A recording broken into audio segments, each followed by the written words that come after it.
you're saying. Guys here are desperate.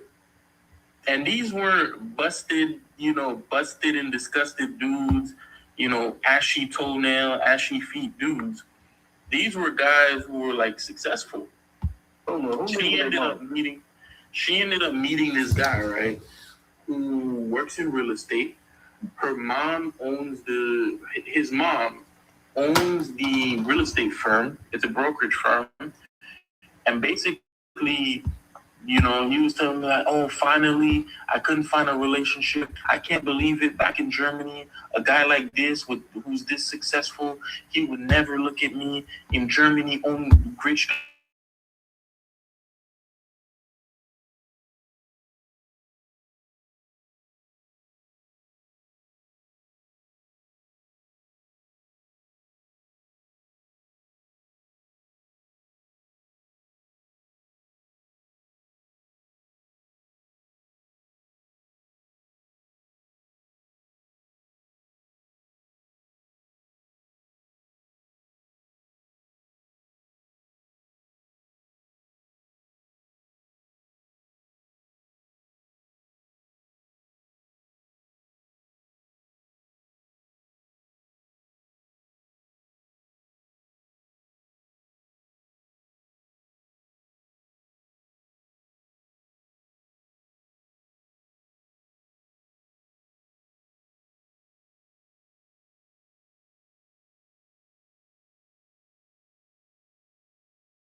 No one can hear. We're not even on YouTube. I think I just had to reset the stream or something like that because it says in the corner, it says stream has ended. Yeah, so you see that too. So yep. So yeah, if you just go in and click on the new stream, I got all you guys if we pull back up. I don't know what I've done to YouTube, but they on my heels for some reason. Oh, okay. I was going to mention that, but I didn't want to interrupt anybody. Yeah, shout out to you, man. Yeah. Your kindness is very much appreciated, but I didn't realize that neither. I think Chris realized that too. But if you just drop down and just click on the new one, it's just the title of it is back. All right, that's what's up. So, guys, man, for everybody that pulled back up, man, right fast, I don't know what it was. It just stopped. The little shit came across my screen that said it's a wrap. Yeah, I don't know. POV, click the link, see what it let you pull up. Okay, shout out to my good brother KB. Pull back up, man.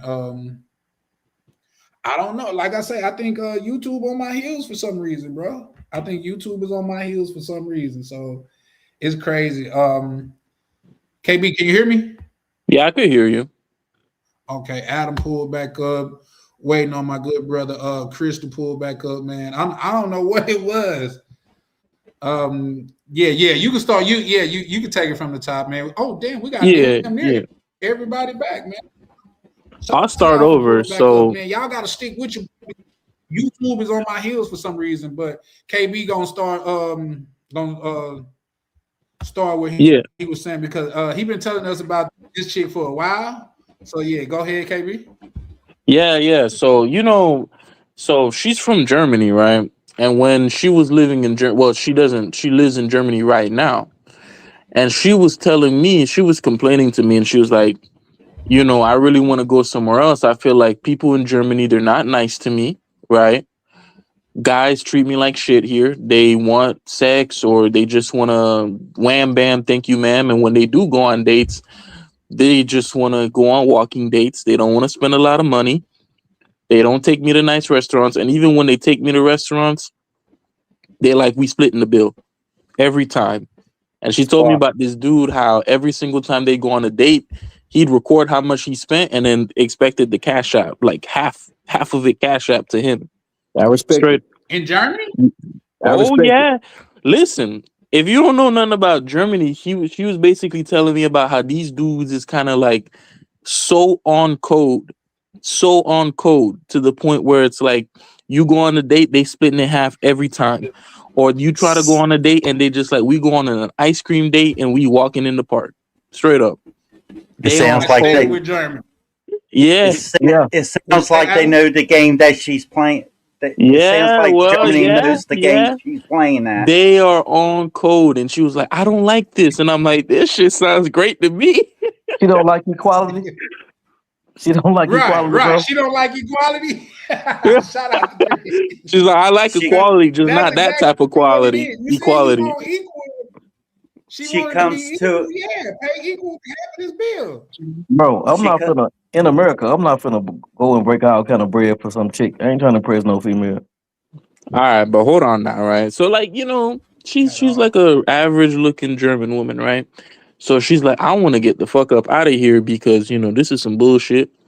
So I'm like, all right. If you're really looking for something different, I told her you should come to the US. She's like, yeah, I've been thinking about it. I'm looking to move here. And I'm like, all right, before you move here, come here on a vacation first and then decide if you want to be here long term. And if you like it, you can come live here. But don't just, move without first coming here and seeing what it is. So she came about 2.5 weeks ago now.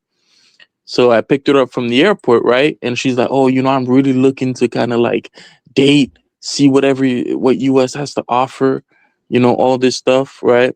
So she came and she don't got a car and she can't drive because, Germany got public transport. So she doesn't drive anywhere. So these dudes, right?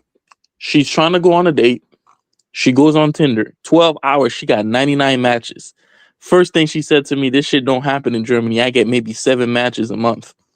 12 matches a month. That's off bat.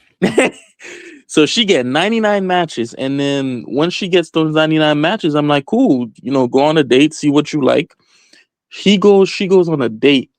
And she's telling me about, man, the first date she told me about was this Peruvian guy, right? Came to the US about 6 months ago in Miami. This man was basically coming in and holding her hand the entire time. They went on the date. This man paid about $17 to $20 a drink. So she sent me the photos of her at the club, with the drink. She probably took 2-3 of them. He spent good $70, $80 or something, right, on the drinks.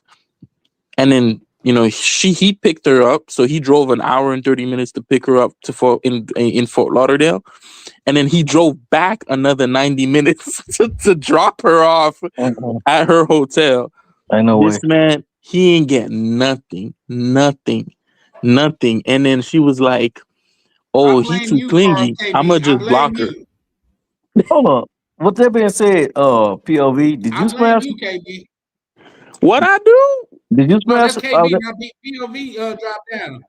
Oh, KB, did you smash him? That's Carl B. I did. I ain't gonna lie. I did. Okay, I was gonna say because it sound like you doing all this taxi driving. Did you charge him? No, bro. I ain't charging them. No, I ain't charging. I said that I was gonna show her around, so I'm like, I'm gonna just keep my promise. But that shit did get expensive. I ain't even gonna front. So yeah, so she went on that date. How far did you drive to see it? Let's do that. Hey, she lived like 15 minutes. Nah. She lived in my same city, so she was like 15 minutes.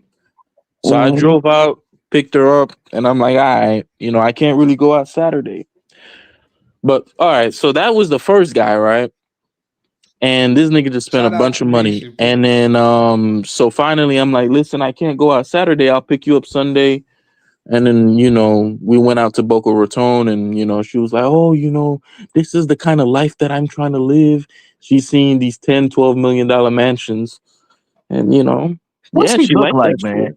What's she look like? Because to be honest with you, I'm not about to dox her, man. But no, I ain't. Well, that's what I'm saying. Like, to me, Caucasian women look plain. We're not doxing her to say what she looked like. Doxing her is giving her information and like putting her picture up. All right, hold on. I think she's pretty mid. I'm gonna send Charlie a photo. Like she's mid. She's mid. Hold on. Yeah, like this wasn't a like. I'm telling the story because she's not a super. Excuse me. I see the photo and everything. I'm gonna say I blame you. What did I even do?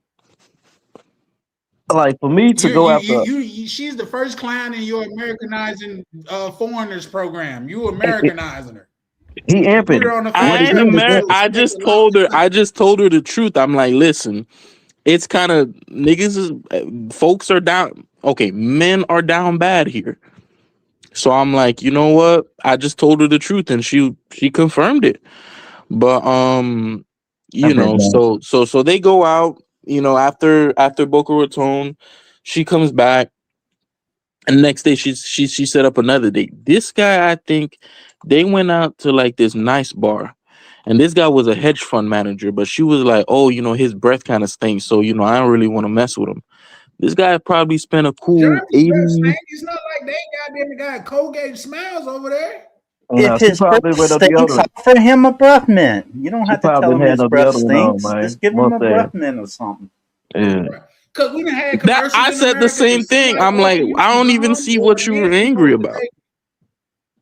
That's Hey crazy. Charlie, Misha, what want she to look know what like? the topic was about? Well, this is a new screen right fast, Misha, but the topic was are men traveling for love or peace? Which one are men traveling for? But for some reason, YouTube got on my ass and just ended that whole live. So shout out to the gang for pulling back up right fast though, and everything. They wouldn't even let me drop the they wouldn't even Two Tones say KB think he itch. But they wouldn't even let me drop the link. Like POV had to drop the link for everybody. But yeah, no, that's what's up. I But sent Chris, the what you was about to photos say? to I yeah, I say sent what the photos I say what she to look like? Olive oil? She like olive oil. You think I'm my finna breath see now. smells good right now smoking these cigarettes? No sir. I think it well, probably like some bologna or something. You straight. Cigarettes that I call cancer sticks. Yeah, man. You should be smoking them jumps, man. You already didn't beat the odds, man. Yeah, You that's gotta stay about alive, this. bro. Stay alive. I can't I can't drink alcohol. I have to watch what I eat, be very careful on what I eat and stuff like that. I didn't give up a lot of stuff. For some reason I still hold on these cigarettes. Like, And if you and could if you you could think stop it's if you could stop for 72 hours, you can stop forever. You know that? I have stopped and I decided to pick it up. The thing is, it's not like regular cigarettes you buy in the store. It's the Thai version that they make. You buy the tobacco, the paper tubes, and then you have the machine that you make them yourself. Okay, so you roll your own cigarettes. super addictive. Okay. You just roll No, your own cigarettes. That's what it It sounds don't. like. It don't have all the chemicals that are found The in like chemicals cigarettes and stuff. that you. It don't have Charlie, all what? the chemicals Yeah. like you find in the stores, like from Marlboro, Winston, Mm. Palmol. Hey, Charlie, I don't know if I told you, bro. Like, it's a couple situations. Yeah. Times I went pick a chick up and she just sat out there waiting for me to open the door. But that's a turn off. I don't even want to fuck with you after that. I don't play that shit. I don't play Hey that shit, Charlie, man. Charlie, what you think? Mid, right? Average. She below Well, me. Damn. if I met the girl Below me. and we was out She on a looked better date, in real life, I would say. The photos don't do her justice. She kind of mid. I'm being honest. Now But that's in how my opinion, down she less bad than me. guys were here in The the best United picture States. best picture of her that you sent me is the one where she's looking away from the camera. Like, yeah. Is she a flat back, man? The flat is back. She come from the Ain't land no of way. ironing boards. I'm gonna be honest with you, bro. I'm at the point in my life, I'll take you to Piccadilly, man. If you ain't feeling it, fuck it. And then on top of that, I'm gonna come with Now the look like screwdriver I KB already took mixed. Chipotle though, which Yeah, is decent. we can do Chipotle. I'm gonna come I with the went. screwdriver Yeah. pre-big. That's Jose Cuervo with orange juice in it, strong as hell. Cause we ain't getting no drinks at the club. We ain't going to no bar. You finna sit in the car and get fucked up with me. Yeah, I could see why she don't do good in Germany. I could see that. Mm, mm. Yeah. So she came here, right? And second date she went on, it was this hedge fund dude. This guy probably spent another $80 on drinks. He got nothing. Drove her back, nothing. With his car too. And then she was like, oh, he got bad breath, so I'm gonna just block him. Next dude, This dude, that's just the one she told me about. It was crazy. Like this Hey, next dude was like, I want you to do me a favor, KB. mm, I want you to send me this chick whereabouts, and we're gonna have to have her deported. Like, just go and get her up out of here, bro. Like, she left already. She left already. She's back in Germany. She over here, goddamn it, trying to know. Hey, Yeah, but look, let's give her identity to the border patrol. We don't want her back, bro. Like she yeah, coming over y'all here don't see the and bigger she's picture picking though. up this American Yeah. mindset and all of that shit. We already got enough bad ones over here for them, the bad ones to be coming from other places. Like she's do well where she at. She deserved to go have on dinner. You didn't. That's the same thing, but not realistically, the only reason why I kind of took care of her like that, or I told her, is because she got introduced to me from another good friend, the Spanish instructor from Venezuela. They ain't got nothing to do with you, bro. Nah, it doesn't. But she was like, hey, you know, I really want to see what's out there, and I'm like, you should come to the U.S. and see if you like it. So you didn't see her dating multiple guys as a red flag? I ain't care, to be honest with you. I ain't care. I told her I'm not gonna marry you because you was out the one thing, right? Well, I wouldn't say that. Well, okay, how do I explain this? If I didn't get it, it wouldn't be a big deal. Mm-hmm. If I did, it also wasn't a big deal. Yeah, she's not the shit that you finna lay up and think about at night. She's gonna have to really be, her freak meter's finna have to be broken for you to think about her when she's gone. I'm sorry. Once she's gone, like you're gonna forget about it. She's that forgettable. No cap. It's like a Paul type shit. Y'all got to keep in mind, like I'm in the American mindset to where a lot of these dudes will see a female and be like, oh no, she's not this, that, and the third, thinking like they're still in their fantasy world being in the DR or Colombia. Yeah. That's not realistic, bro. That's a fantasy world. So I am grading her off American standards, and she's still not here. She the little chick, she the homie. She the homie to if you ain't got nothing about it at the end of the night. I'm like, come on, man. You know what I mean? That type of chick. Travel POV says that he says good night. POV, man, shout out to you, bro. I very thoroughly appreciate your assistance tonight. You said good night, y'all. I will watch in the morning, POV. Yeah. So POV, oh man, shout out to you, POV. You be working hard, bro. I might have to tell her to send better photos, because I would like, if you would say she's a 4 out of 10, I would say she's like a 5 or 6 out of 10, if I'm being honest. I really do believe that. KB, women are calculated, bro. She sent you her best.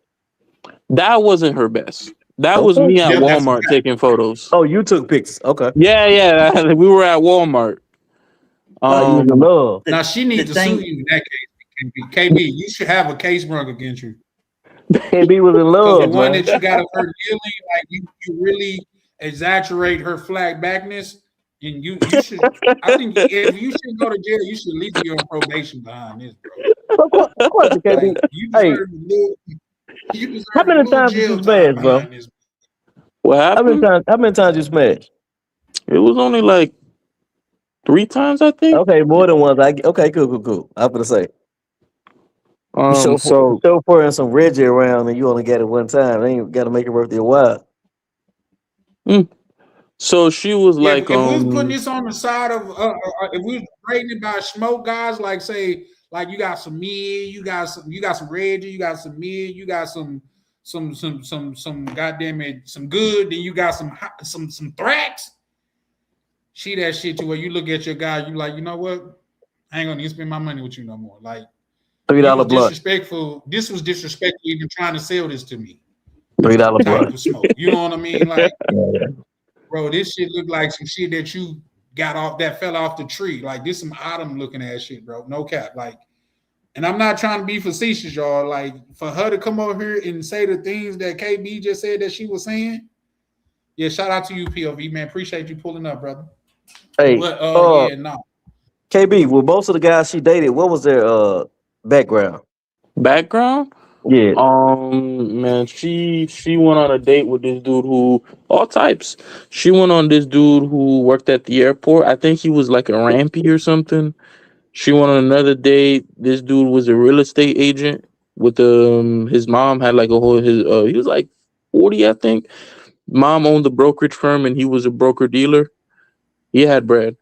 And then another one was a hedge fund manager. Not manager. He worked at a hedge fund. These So he niggas was one lying. of the associates there. What I was don't their know. what I mean about, let me rephrase it. What was their, I guess, their ethnicity? White. No niggas. Exactly. Motherfucker, ain't no way, bro. That shit crazy. And I'm not trying to be, trust me, y'all don't get it like that or whatever, but white guys tend to be nice as hell when it comes to women and trying to get to know them. They be nice as Shit, no, hell. hell no. I Nah, know some white well, guys where they let the you thing know what they is, own up the front. thing is, I'm in Minnesota. Chris, They let you know what they own up front, and if you don't, and if you're What, not with it, they nowadays? gonna bid you a farewell. What, nah, nowadays? Chris, I ain't gonna lie to you. I told her, I'm like, listen, when you come here, don't date no niggas. It's not be like, What's the nigga? I told her because I'm like, I ain't gonna lie to you, bro. If you look at society He in wanted to be America, the only one.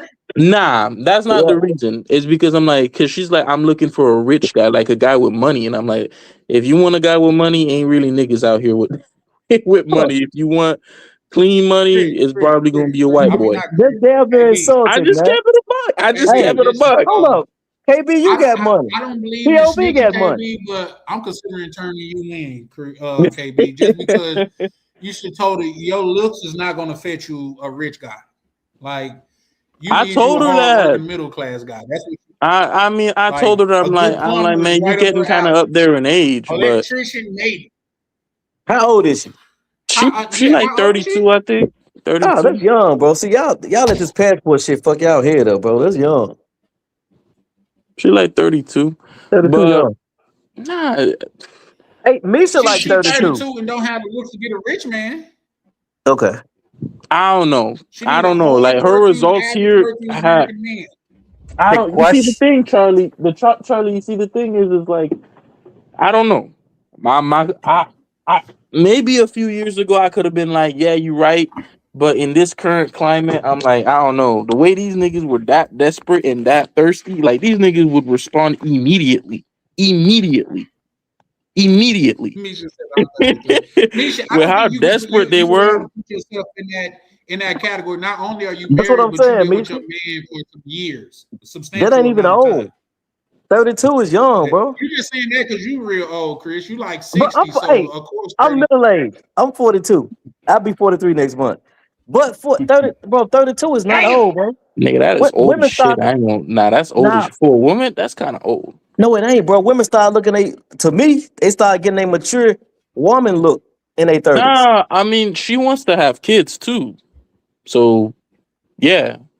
the question is, does she already have kids? People Nah, don't be want to she have don't got kids no like that. kids. They just be talking that shit. Maybe women do, but niggas don't be want. Motherfucker don't want to have no goddamn kids. She want to have kids. And I'm like, man, you don't got a lot of time. A flatback, the She up unmitigated the flat gall, as bro. That's disrespectful for you to get naked and you expect me to hop on that.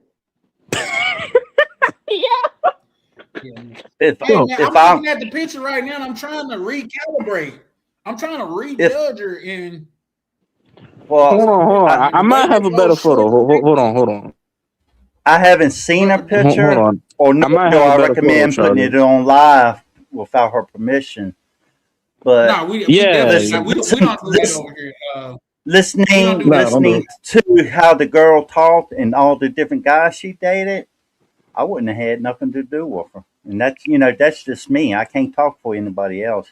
Do what makes you happy. I ain't even mad at her, to be honest with you. And I just didn't think anything of it because I just feel like nowadays she was just being honest about what it really is. And I'm like, you know what? I'm not even that surprised. That's just how it really is. Bro, look, I guess I You just don't know? be trash. I don't know what the fuck going on. I guess it's piss in the pool. I don't know. Well, bro, if y'all gonna be passport bros in a way, you might as well go to the hood and get some of them little baddies over there for the cheap. Oh, hold on. I got a good photo, Charlie. Yeah, All right. I got a good photo. All right. I think this is a pretty good photo, Charlie. I'm going to send this to you. Let me see what you think now. Not bad, right? I'm gonna send ICE to your house if it's not a better picture. I'm gonna be like, you're harboring illegals over there. You going to jail. Right, what? This is not a better picture, bro. Not bad, right, Charlie? That is a little better, but not by much. I take it from a 4 to maybe a 4.5, maybe 5. Damn, a 4.5. But she's bro. only Come got on. like the top part of her showing. You can't even see the rest of her body. Once you see the rest of her body, reality kick in. But I will Bro, say this too, though, Charlie. Listen, Look, let me tell you that shit'll eat on like Tinder, these dating sites. That shit'll eat for motherfuckers sure. on dating sites, Yeah, man. but Some so will Big something wrong with you, Bertha. nigga. Big Bertha eat on Tinder. I'm married. I'm married, so I'm out of the Cardi, dating game. Cardi, let me ask you this. Go All ahead, right. Adam. Go ahead. I said I'm married, so I'm out of the dating game for now, unless something happens. Stay where you at, Carl B. Damn. Stand Me? fast, Carl Oh, B. I'm in South Florida. Then, I think you're in a good position, man. But not Carl B. I'm talking about the other guy. Carl Look, B, if you married already, let's just be honest. you straight, Carl bro. B, allow me to be honest with you. It's like you coming back, you wanting the most prettiest 23-year-old that's on the block. Mm. That's no. If you're going to Miami and you want you the supermodel 25-year-old. That's the equivalent of what that's got going on. Now, I don't know how you feel about you, but I will tell you, unless you're spending a lot of money going to Miami, you getting the prettiest 25-year-old, and I'm not even getting the prettiest 25-year-old. So don't think like I'm saying like just you. Me, I'm not getting her. That's the equivalent of the picture that he sent me. She want the creme de la creme, and she's not even one of the cremes. You know what? I ain't gonna lie, bro. So that's the mindset that I'm in. The one picture that he sent me to where she looked decent, you can only see 20% of her. Bro, the way you describe her, Charlie, I'm asking for the chewing off the top, bro. I ain't finna waste my time. I'm trying to get some head. Mando. Now. It's Mando. Yeah. And if you ain't with it, you can stay where you at. I'm not. Look, I ask a motherfucker before I get in my car and leave. You know what I'm saying? This ain't no. I'm gonna pop it up on you. I need you to know what my intentions are. You finna, you know what I'm saying? Give me some head or what? That's y'all, man. Listen, that's y'all. But I'm telling you, these dudes, they were did paying. you spend on her, KB? Let's do that. How much did you spend on her? Nah, I don't think I spent. Nah. Oh, so the only time we went out was Boca Raton. So she came and we got something to eat at Chipotle, and then we went out to Boca Raton. I think I went to Luff's. I don't know if you know that restaurant in South Florida. That place was pretty expensive. She offered to pay half, but I'm like, you know what? I got it.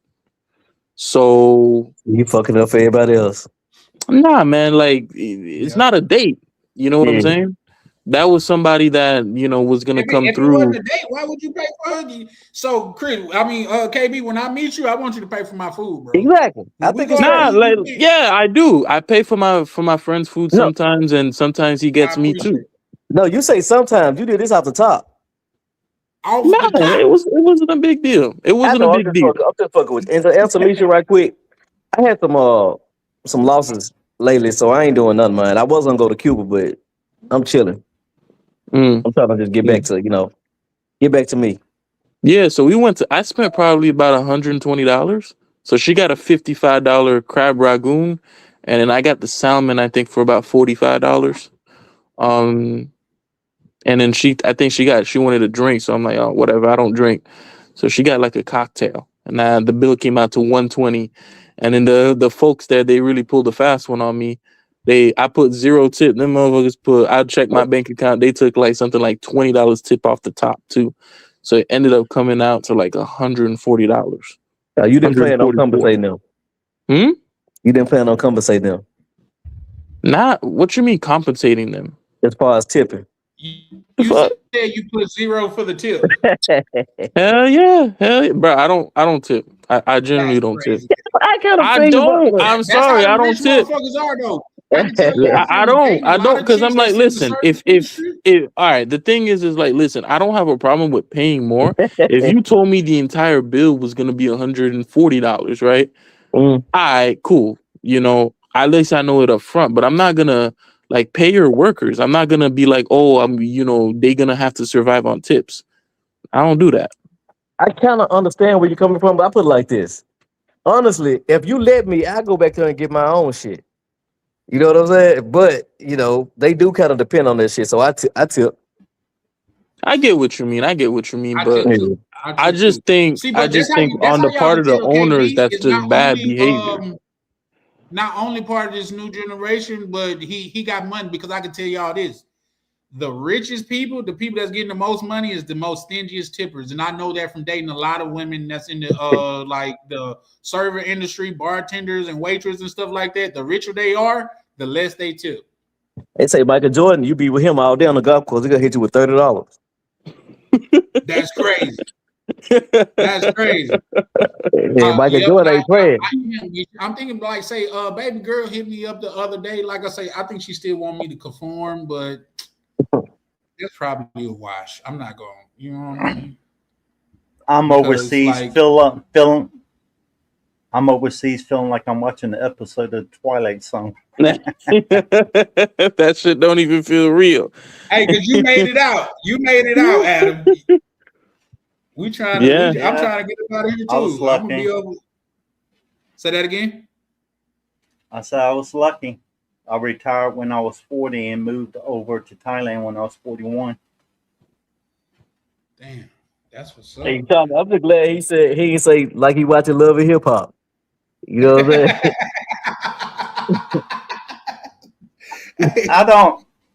I don't really listen to music, but if I do, it's got to have a good beat to it. Even if I don't understand the language, it's got to have a good beat to it. Or if I do understand what it's saying, I got to relate to it some kind of way. I So got I listen to all types, even Thai music. Adam, I'm the same way. Yeah. Yeah, I'm the same way. Like, I listen to a lot of Spanish music. I don't understand like 90% of what they're saying, but it got a nice little melody and a beat to it. I can rock out to it all day. you probably be listening to damn Okay, KB, I got a scenario for you. My bad, Chris. Go ahead. I said you probably be listening to damn Yo Diss Track by Caribbean Casanova. Goddamn, you don't even know it. In Spanish. No, I know. I listen to Latin Mafia. I listen to Bad Bunny, Mia, and I also listen to it's Cordero G. I listen to her, and goddamn, I forgot. It's another dude that he sing Dream Girl, and it's another song that he also did another song that Tam put me on, and that song dope as hell. That's what's up. Shout out to my good brother Black Cleaner, man. How you doing? I'm chilling. Just got back from chilling with Unc Jay and Miguel. We went out with the brothers. Okay. Sound tired, man. You good? Ronnie's Travelers, man. How you doing, Ronnie? Hey, how is it? KB, I got a question for you. So when you say she from Russia, right? She's from Kazakhstan. So I mean, yeah, pretty much a border state of Russia. Okay, Kazakhstan. I hear Kazakhstan got some beautiful women though. Oh yeah. Hold up. She just not one of them. Hold on, that movie Borat. What was that? Wasn't that on Kazakhstan? Yeah, Borat. No, they said they got the ugliest women in the world, don't it? Nah, that shit's not true. Okay. No, I remember that. I remember because he was a black dude. Ryan also had him on his what's the name? I think he went to Kazakhstan, and the men was getting mad because the women was trying to flock to him because he was a black dude and kind of in shape and stuff like that. And a lot of them don't even. They've never even seen a black person in their life. Yeah. Well, they was so very it's like that's probably the first black person they seen in a while. Yep. So, and you know it's a stigma about black people. But here's the scenario that I got for you, KB. She get to Kazakhstan and she hit you up. She be like, you know what? I just want to be with you. Damn everybody else in America. How you gonna do? You gonna be like, okay, I've been waiting on you. Like, nah. It don't work that way. I already told her I don't really want kids or getting married or anything serious. But what if she said that to you? Nah. No. Would you say, ew, no? Nah. Not ew. I would just be like, that's not something I want. I think she's 32. He'll put that R. Kelly on. We'll be making love to eternity, start a family. I don't know, my nigga said marry me. I don't know, man. Hey, shout out to you, Ronnie. How you doing, good brother? What's going on, fellas? How you guys doing? How you guys What's happening? doing? What's happening? Doing good. How you? Shit, I'm just chilling It right is now. a Just blessing. trying to pick up where you guys are at with the conversation. Now, Another- what's up? Yeah, from going out with my lady. So, did a little breakfast thing, little brunch. Oh, My wife what's up? just recently cooked me breakfast. I ate it before I come on the stream. Oh yeah, it is. It's daytime out there. I see the sun beaming. Oh yeah, Yeah, but both Yeah, of them, ironically it's- enough, are It's in 10:27 Asian countries, because he's a.m. in the in Philippines. Thailand. And are both of you guys in the Philippines? I'm in No, Thailand. Okay, you're in Thailand. Okay, yeah, it's He in the 11, 12 Philippines. That's here. what's up. We're about an hour difference between Philippines and Thailand. Yeah. Yeah, so she went on a date with another guy. This guy spent, I think, dropped 200. He still didn't get anything. And basically, this dude promised that he was gonna go visit her in Hamburg, Germany. And just like that, in the span of like 2 weeks, she got 99 plus matches. She went on several dates, and I think these dudes probably spent 800 plus in total on dates, and they got literally nothing in exchange. Literally nothing. Hey, And then, when I picked her up and it was time to go to the airport, we were sitting and eating at a Greek restaurant. And then I'm like, so what'd you think? You've been here for about 2 weeks. And she was like, oh, wow, you were so right about this place. I can't wait to come back. And then she was like, I can't believe it. Like, if I would say anything about the US, it's like, in Germany, I'm treated like a human. In America, I'm treated like a princess. Because these guys, they paid for everything. And I reached a point where here was so expensive, but they took me out to all the places and they paid for everything. And I said that shit was crazy. It was And crazy. why do you think the majority of men paid for everything? No, these dudes paid for everything. They were desperate, and And I stand with that shit just Palestine. doesn't. That's stand when with I kind of them. knew. Like, Well, baby, you hold up there. man, yeah, what? and it confirmed pretty much everything I already kind of knew about the U.S. Things are so twisted here that you can have someone who's average in Germany, and she comes here and literally gets treated like a royal. By the end of it, I'm like, man, look at you. You already haughty, and you already, you sticking your chest out and everything. He's like, yeah, it's just because I'm the prize here.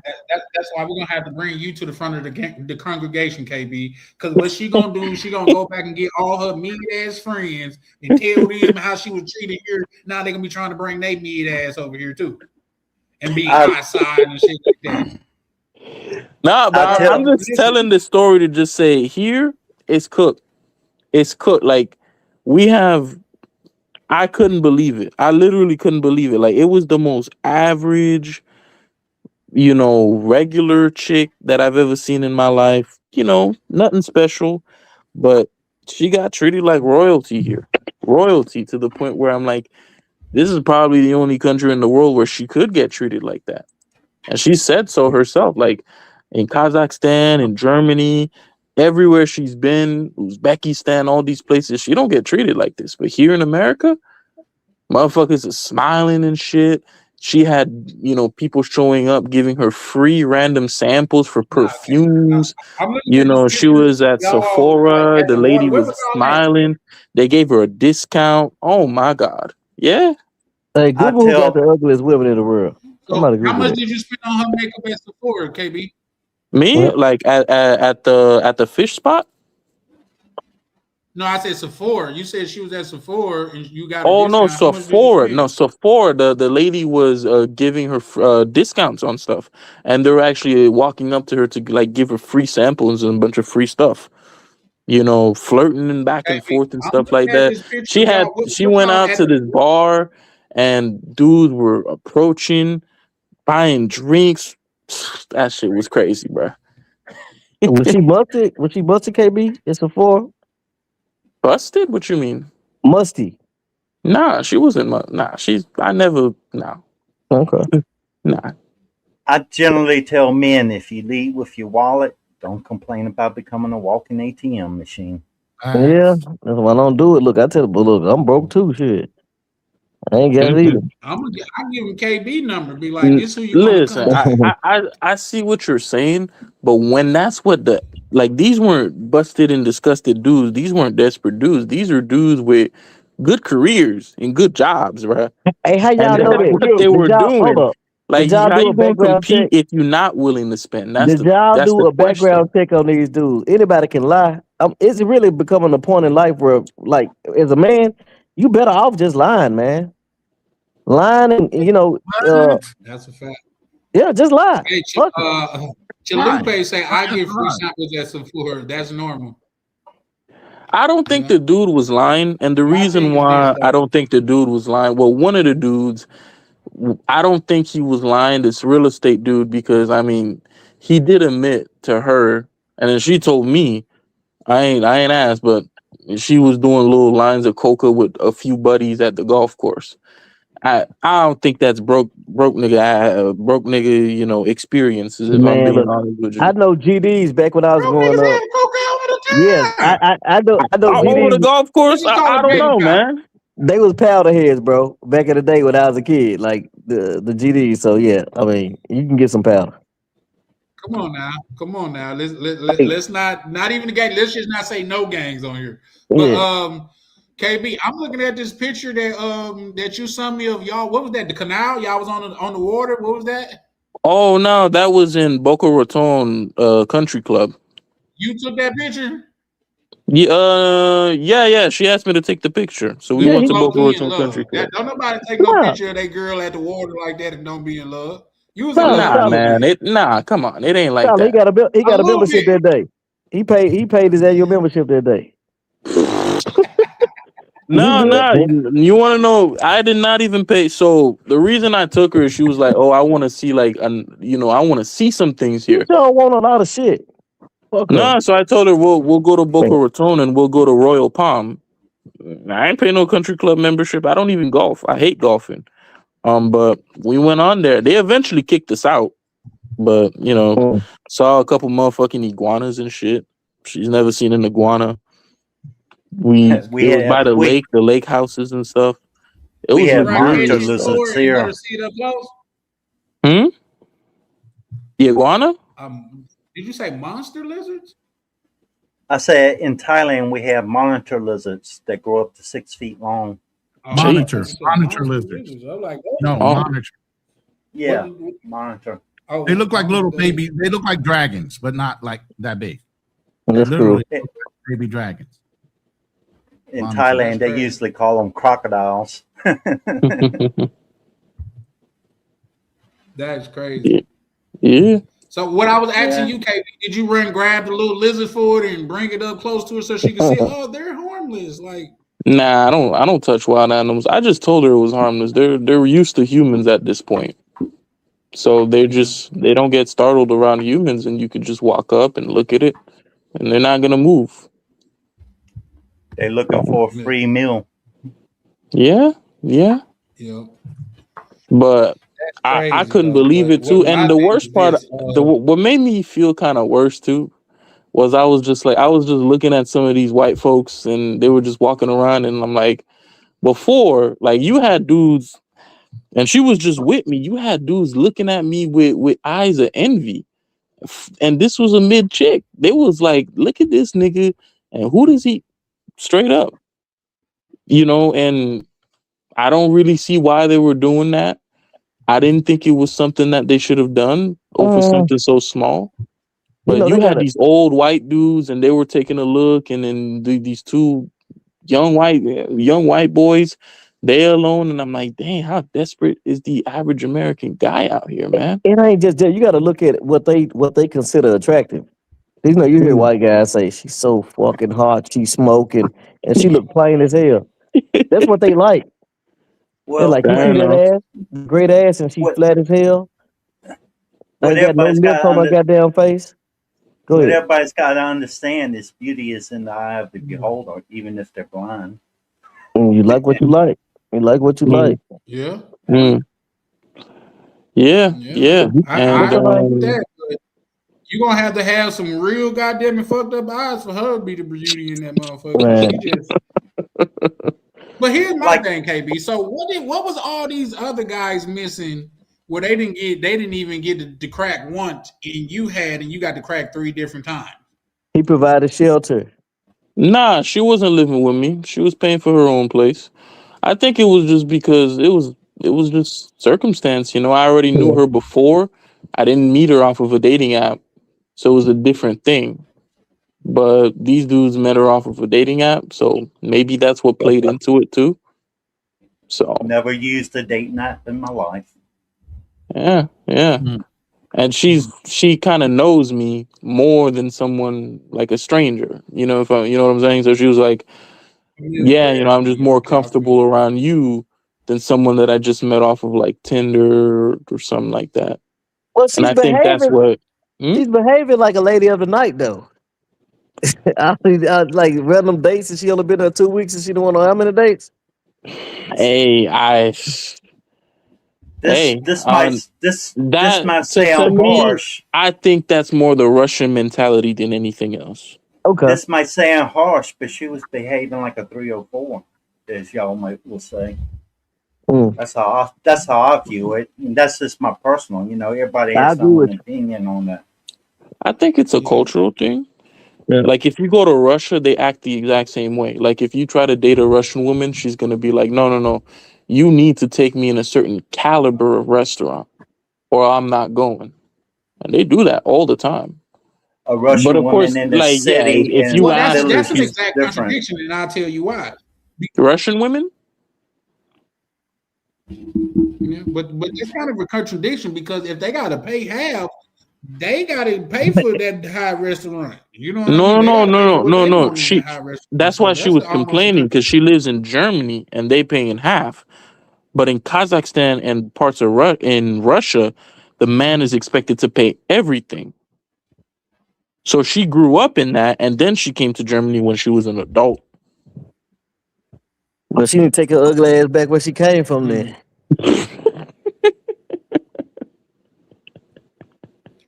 yeah, get back to Yeah, reality. She Yeah, works she in these just, you know passport what? bro. You know what? Here's the thing. This is what I will say about her, Chris. Here's the thing. This is what I will say about it. If I seen a dude wife her up, I'd be like, you know what? She got to be a very subservient woman. Mm. You know what I mean? She like you. She's not the one that you gonna just see her and like she. I see her in these Adidas shorts and she kind of built like a stepdaddy. You know what I Oh mean? no. Like is So she looking like Pau Gasol with them booty shorts on. Looking nasty. she don't have on booty shorts. She had on Adidas like that. Those look like KB. Was those your shorts? nah, those are Yeah. hers. I ain't messing with you. Hey, Because they look like some Adidas shorts, like some basketball shorts. She got on his high school jersey. Oh no. Like KB be playing soccer in these. Nah, If nah. it is love, why does it? I feel. It was just an interesting experience, and it made me realize like America as a place is just fucked. Hey, It's dude, fucked. And then the worst part is when you try to tell dudes it's like what you really sweating over for over here, overseas, that's like normal. That's like regular stuff. They look at you like, oh, well, what you mean, bro? Like, if you can't do it here in America and blah blah blah. And I'm like, all right, bro. They hard headed. But in a few years, they'll see what I'm talking about. Might take some time though. They got the big chicks that they snore when they breathe, and they talking about they want to go to goddamn what's that shit, Papados and stuff like that. You sound like you snoring and you wide awoke, but she want to go to Papados. Talking about she a bag. Baby D bag. Hey Charlie, I've ever hold on. I'm gonna send you something later too. I'm gonna send it to you right now on WhatsApp. Like you'll laugh. What, those nudes? Nah, not nudes. Come on, bro. Nah, not nudes. Like man, I was on Facebook dating for a little bit, and hey, I found some funny posts. Charlie will get a laugh out of it. I know for sure. Hold on. I sent it to somebody earlier today, and I was telling them, compare this to what I was seeing in Colombia, and then compare this to America. Like, you have women that weigh more than me on these sites. Like, I've taken so many L's in And they want the America. most. Man, I've taken so many L's in America. Listen, I knew it was time to get out when I went out one night and I was out with a friend, and man, I was so down bad. I saw a woman who was probably like, her weight got to start with 3. It has to, like, cause she was like 5'2", and man, I tried to pick her up and I couldn't do it. And this was when I was like I was powerlifting that at the time too. So I knew for a fact, I'm like, if I try to lift this, I'm gonna mess up my back. So I just gave up, and you know, I put my hand around, like my arm around her shoulder, and I'm like, damn, bruh, I can't even really get KB, I all think the you way. telling Hold her up, stuff more than hold up, you want. You Carby. out here fucking these little big back bitches. Yeah. Hold up. You want to know the So, saddest My- part? I ain't even why you smashed, ain't bro. doing I ain't even these smashed. bitches? You want to know what happened? Wow. So Why you I out was here trying to really, rock up these little First fat of all, bitches? first question: I was ain't she, even. Clean up, I'll fix. was she a big back or not? That's Of the course. first question. Of course. She was big back like you couldn't believe. You the kind of brother that gives those big backs false hope. Yeah. I'm just saying. But go ahead. Hey, but it was 3 a.m. She and I'm looking like, at bro, me I thinking she got gotta a do chance something. because you gave her a shot. Yeah, Fair why you enough. try to pick? Why you try to pick her up, bro? I mean, what you try to woo her? You know, I was trying to be a little I was flirty. somebody- You know, I was trying to try a little something. You know, put on some moves. But then I said, never mind. I couldn't really do it because I Bro. knew I couldn't lift her up, and I'm gonna just embarrass myself. So I'm like, you know what? Never mind. She didn't even get off the ground, bro. Her feet didn't leave the ground. I swear to God. And it was like Bro. a whole squat. Like I bent my knee and everything. That's I couldn't My do it. wife- 245. That's 240, 445s on each side, man. You said she was Or like 345s and 30-something, 35. but her height was like what? She was like 5'2", 5'2", 5'3", What did you something say like her that. height was though? 5'2", 5'3". Man, she built like the Ah, penguin. yeah. You in there trying to pick her up? Nah, he got a Oompa Loompa over there. What you mean? Charlie in the Wonka factory over there. Yeah, Man, that's crazy. Everybody it, said it, candy was, cat. it was, Shout out to but my boy Boxley. What you do, Boxley? My wife weighs 110 pounds. yeah. It is So too little. kg. we you know, that's why I stopped really, you know, cold approaching women or just talking around the bitches because No, Nah. you need to stop drinking while you go approaching bitches. That's what you need to do. Mhm. hey, I was sober. I wasn't drunk. I Man, wasn't. that- I don't even drink. That boy was Have you- desperate as You a need to mother. have your head examined. Have Hey. you ever noticed the more a man drinks, the prettier the girl becomes? That's called beer goggles. Oh, yeah. Yeah, there you go. Hey, Last- I'm gonna holler at y'all, general, man. It You was should a, have it was been a pleasure as approaching her always. for a security job. All right. Y'all be good. Shout out to Take you, it. Chris, man. Take Appreciate care. you putting up. Y'all be good, Nah, bro. but I'm just keeping a buck of what is really, and then it's like the funny thing too was, so me and my buddy were talking with them, but really it was 3 women, right? It was like a white looking girl, a darker, mixed looking girl, and then that one, you know, the big Said one. One. Yeah, and You don't want to say You your name. thought you were going for some easy pickings. I thought it was easy pickings, but even that don't come Right. easy Nah, in he the thought he US, was bro. going for some easy pickings, guy. Hey, Even that hey, don't me. come easy. If But- I ask you something, you keep it real with us. What? KB, I want you to know you in a safe space. If I ask you something, will you keep it real with us? All right. Just admit you was in a dry spell and you went for some easy pickings, bro. That's what I said. It was a bad spell. It was a bad shit. So But what I had trouble understanding is you went for easy pickings and then you found out that it wasn't easy pickings, yet you still kept chasing after it. I walked away. I would have left it alone. Nah. Let me tell you what happened, right? So we Easy walked pickings up. is you can pick her up easily, at least. Nah, you know, I felt, man, it was kind of gross because she had cheeseburger breath too because she was eating the burger. And you gotta give What it. else It's crazy, her burger man. gonna smell like? It was Man, crazy. in my mental Rolodex, man. I don't want to hear the details of that name. It was crazy. I'm just saying she sounds like a girl I wouldn't touch with a 10-foot pole, much less with anything else. Yeah, but we She it sound was like the girl that when you try to holler at her Q friend, she the one that's hating. yeah, That's who yeah, that she was is. kind She the of one that's hating. that happened too. So we I'm were telling hanging you, out. she the security guard of the group. So What we're it do, hanging. Boxley? Oh, I'm just listening to KB, man. Like I'll be the Hey, this is hey, KB, this. Hey, I'm gonna title this. I'm gonna go back and retitle this the KB story. No, I'm For just real. saying, no, epic. No, this is an epic I don't know what adventures that of is. KB. Does that Like mean? real Epic. talk. What you talking Yeah. about? Breaking up? It was like 2-3 Adventures years of KB. ago. I like that. No, I'm saying, bro, it's an epic adventure, bro. I'm not. Oh, epic vic! I thought Yeah. it was the epic victory. I'm like, say No, victory. that was not a victory, bro. No, most good It's stories are not victories, bro. is it KP or KB? KB. Here's I would title it KB Adventures in Wonderland. Bro, I Oh, got I got a nah. lot of stories like that from years of like, bro, I got too many stories, but Big she, backing and adventures, you know what yeah. I mean? So she so came you with, she was, are. Hold on, KB. You are a habitual low hanging fruit tracer. Oh yeah. No, I be not always. It nah. was a Hey dark KB. time. Hey It was a KB, dark you ain't the time. only. You actually said, "Oh yeah." No. KB ain't the only one. Cause shit, I be trying to tell. No, we all done been No, I there, be but trying to tell. I be trying to I could tell you this though. Well, go ahead, Boxley. No, I be trying to tell Avery not to be like, you know what I'm saying, that low hanging fruit. You know, I'll be like, bro, you gotta stop with the low hanging. Like, really though, it is really That's I can not see low that. hanging fruit, though. That's not low hanging fruit. That's fruit on the ground, rotten. Damn, he said, oh man, not even attached to the branch no more. No. He said that fruit is not even low hanging; it's on the ground.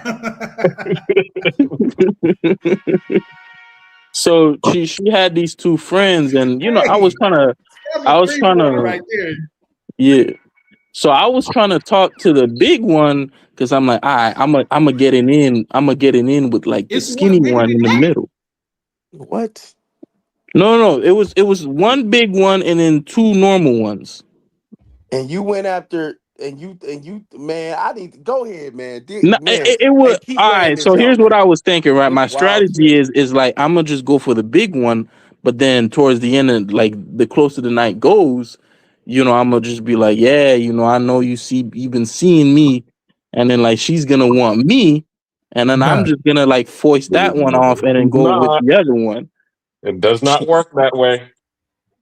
That was the strategy I had. I ain't say Yeah, it worked. well, yeah, that was a messed up strategy because once they see you going for the ugly chick, they is not messing with you because now now you done let them know what your standards are. Listen, I know how that trick works, and the best thing to do is do that first thing when you get in the club. Just Yep. dance with one big chick, show her a good time, show the girls you know how to move, and step the fuck off, and then watch everybody else looking at you, waiting for you to come up on them. That's try to at dance the with that club, chick, man, it's over with. but not when you got two girls and you chose the ugly one because it's like, oh, No, you chose her, yeah. right. And What's then wrong with then she's gonna tell all of her friends, guess who he chose? He did. Oh, something's wrong with him. I I don't think know. so. That's how that goes. Mm-hmm. So she had two friends with her. My friend basically went up and got shot down by like basically immediately. And then I was trying to see like if the you know black one was kind of feeling me. She wasn't. So my friend is like, oh, you know, let's go to like Locos Tacos, let's get something to eat.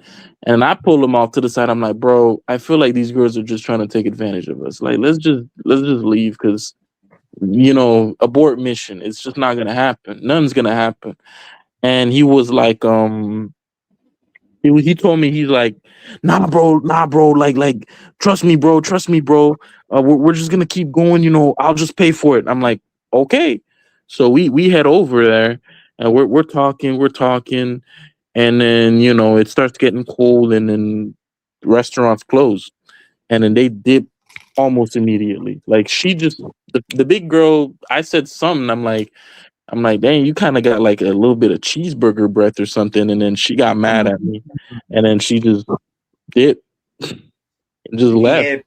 If you had breath mints on, you should have just offered her a breath mint and now you're mixing Nah, her breath it stink. was kind of nasty because she pop came. one. All right, so the club has like a cheeseburger stand right there, and then so she came out the club drunk, and then she's just going crazy on this cheeseburger, and she just sat down and just ate the whole thing like whatever. It was just nasty. So I'm just I'm good. And you saying that that's the one that you hollered at? Yeah, that was the one. That Bro, was the what's wrong one. with you, bro? That Nah, was the man. one. Nah, bro. Well, welcome That to the was the travel one. stage. Yep. And then I was just like, because you got to understand, that night we were like trying to like see if anything could work. I probably got rejected probably 30, 40 times that night alone, like at the club in South Florida, alone. Like, that's nothing was working. And I'm like, fuck it. It's 3 a.m. I got to get something and then just go home. So, yeah. Well, Nah. By something, I don't mean clapping. I'm like, I might as well, get the reps in and just go home, man. Wow, Yeah. this is a wild conversation, bro. Yeah, Yeah. it is. Like I said, those 3 a.m. last calls in the club, man, get you in trouble. On a sorry Tuesday. Yeah, man. Yeah. That's not even the worst story either. That's what's crazy. I don't want to hear. I definitely don't want to hear the worst story. You get in that right there. I got one more. I'm not gonna say this is the worst. No. I got one more. I got one more. No. And I want to say like, I won't say it. I won't say it. What was the topic about? We segue. What was the topic about again? I forgot exactly what it was. Love and peace. Love or peace is the topic, really, right? Or did that change? Loving abroad. I'm just saying this to say, like, guys are down bad here. It ain't looking good for U.S. men. Y'all gotta abandon shit. Where are you at? I'm in South Florida. Oh, love and peace. Why not? Why not both? First, you start with your peace. You start with the peace, and then you find somebody that you don't have to change for them. They accept you for, love you, and accept you for who you are. That's the way it's supposed to go, but some of these guys don't know how to do that. It's like when I came. I mentioned this before. When I first came to Chain Mine in 2013, I wasn't here quite a whole month, and I had a stroke. My housekeeper took care of me without expecting anything extra in return. Even when I insisted, she refused it. And seeing that she had a good heart, it was in the right place outside the area, and we've been happy ever since. And I'll be the first to admit, if the people on the panel saw her, she's probably about roughly a 5. If some of you might think that she's lower, or some of you might think she's a little higher, I'll say she's about a 5, but I never regretted that decision. And that's just from my own personal life experience. Everybody has their own life to live and choose the person they want to be with. Facts. I agree. It really boils down to being able to be happy when it's silent and you're alone. Because if you're not happy, just like what you're saying, when you're silent and alone, then you will make a lot of sacrifices out of desperation, and that's when they're able to take advantage of it. Yes, that's why I tell a lot of people, good looks fade over time, only leaving the heart. So yeah, you gotta find somebody that you're attracted to, but they also gotta have your heart that stands the test of time. You know, they bring you peace. They don't bring chaos into your life. They're a king.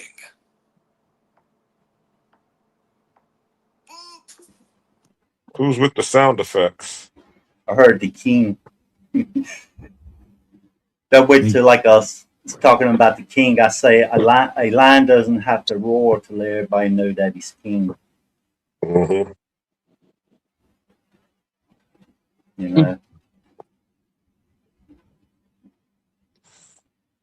Where's everybody else at? What you I don't mean? know. No, hold on. I was just looking, seeing who's who. Okay, I see Ronan. No, I'm all blind. What, Charlie's on mute? I don't know. That's what it sounds like. Yeah, he over there on the phone. So Oh, okay. That's what it is. yeah. But And where's Mr. Boxley at? Who's that? Who's actually Black wearing that? Cleaner. Black Oh, what's Cleaner. up, Cleaner? What's up, bro? Ain't nothing. Where you at now? Oh, man, bro, I can't go nowhere, man. I got Yeah, I got in a car accident a couple weeks ago, so damn. got to do this PT stuff until then, and you know, got a lawyer last y'all, week. this just happened in real time. I got a text on my phone that said, "Do you recognize these charges?" And I thought that was like a scam text because I get those. So I checked the credit card that it said it was coming from, and there's actually some charges on my card that I didn't make, and I got my card right here. So I'm immediately on the phone with my card people, and we're going through. But something to let you guys know what I'm doing. I'm canceling the card, and I'm telling them to resend the payment. I mean, to like cancel that payment. But I'm telling them not to put a fraud thing on my name because that could affect my name moving forward. So I could actually try to get something for me in my name, but because it's a fraud watch on my card, they will on my name, they will automatically deny it, no matter what type of ID that I have with me. So I'm moving on with I'm not letting them put a fraud charge on my name or whatever, but I'm letting them know I didn't do it. As soon as I got the text from the bank, I actually called them on my card. So they put me in touch with the fraud department now, just giving you guys a heads up, a real live version of what's going on. But you guys know I do this credit shit, so that's how I know not to put the little fraud thing on my name because it'll fuck me up moving forward. But she back on the phone. I'll be back, guys. Mhm. Don, you had a car accident? Yeah. Some lady was driving pretty fast. It was pretty cold up here. Disabled the vehicle. Like she's going like 50 in a 30. She rear-ended you or? No, I had to defensive driving. She was coming. She came. It was a curve, a curve off to the left. So she's on my left, her right. So she entered into my lane, which would be her going into the left lane, which I'm on the right side, and she blasted the vehicle, disabled it, broke the what is it? The control arm. So Okay. I was in a bigger vehicle, but she's going way faster. Speed, the right angle, everything, and besides that, I'm dealing with like whiplash and shoulder Yeah, the pain. usual stuff. I got you. Yeah, So yeah, yeah, so she got damage to a both shoulders. citation for failure to maintain lane, and now you about to get paid. Yeah, so the lawyers, they're going to do whatever they're going to do, hit me back whenever they hit me back, whatever, get some money from the insurance company, Well, whatever. you could probably do it yourself because I've gotten paid like $50,000 from insurance claims because all you got to do, number one, is if as soon as they get a citation, that automatically makes them at fault. At fault. So because they're at fault, the only thing you need to do is just call their insurance company and file a claim with their insurance company, and then the insurance company. Well, they'll automatically try to negotiate with you to give you a lowball offer.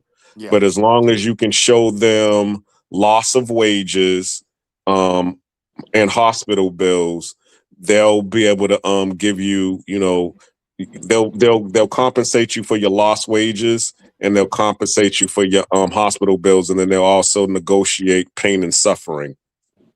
Yeah, bro. Like, yeah. So I'm sitting here, and it's crazy. Like you go from a totally no pain. You know what I'm saying? Like, oh Mm-hmm. yeah, I don't even get headaches. I'm like, bro, my fucking neck pain, and you know what I'm saying? I'm like, man, I'm in fucking neck pain, like I'm a running back or something. You know what I mean? Mm-hmm. Like shoulder pain, like I was out there, like I'm Kenneth Walker and running through the Patriots. You know what I mean? Just, Oh, don't but bring but that it's up. cool though. That was a horrible loss for me. Oh That, yeah, nah, man, bro. I don't know what. that was the Listen, worst Super Bowl. I turned it off by half. greater defense beats a good offense.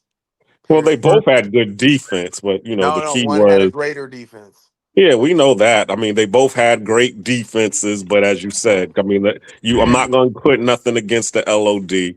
I mean, the Legion of Boom, but at the same time, they both had good defenses. It was just that we had a second year quarterback versus, a veteran. So that's really what happened. Bruh, they had. What do you mean? That McDonald's been on there for 2 years. You're dealing with a 2-year coach. We're not talking about the coach. I mean, we're talking about the two No, quarterbacks. I mean, the quarterback was a veteran, and Drake is man, you ain't gonna. I'm not letting you do that to Drake, bro. Drake was that, bro. He was that wigger. You know what I'm he saying? is good, but he's not. As No. I said, he's not experienced. This is what, his first Super Bowl going. Nah, Is that the first time he went out there and threw a football? Come on, cleaner, stop it, bro. as I said, that's my home team. I'm from Boston, so of That's course I'm cool. rooting for And my them. and my my best friend, my little brother, is also a Bostonian. Crazy ass. Oh, I can't be in public during the game because I'm gonna yell and scream at the top of my voice. Like that's gonna change what the OC and the DC is deciding to call, bruh. Hmm. Yeah, they got bent over, okay, and they say, look, Cardi Damn. B. They said, look, Cardi B, take this dick, type shit, bro. They fucked the dog shit out of your team, like real talk, like goose eggs. You know what I mean? To the last 4 minutes of the game. That shit was wild.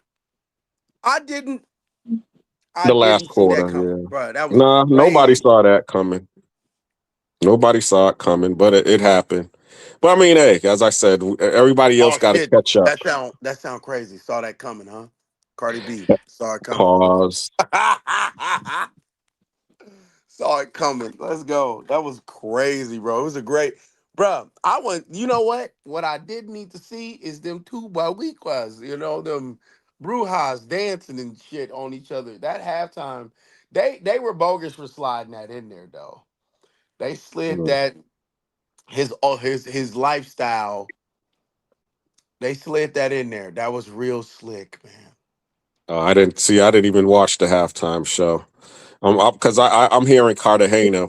They had a Super Bowl party here at Unc Jay's hotel. Oh shit! Oh, So Cleaning, you in Cartagena? Shit. yeah, it's just Man, bro, if I was in Cartagena, man, yeah, it's it be lovely hot as out here. fuck over there, bro. Dude, I can't do it, bro.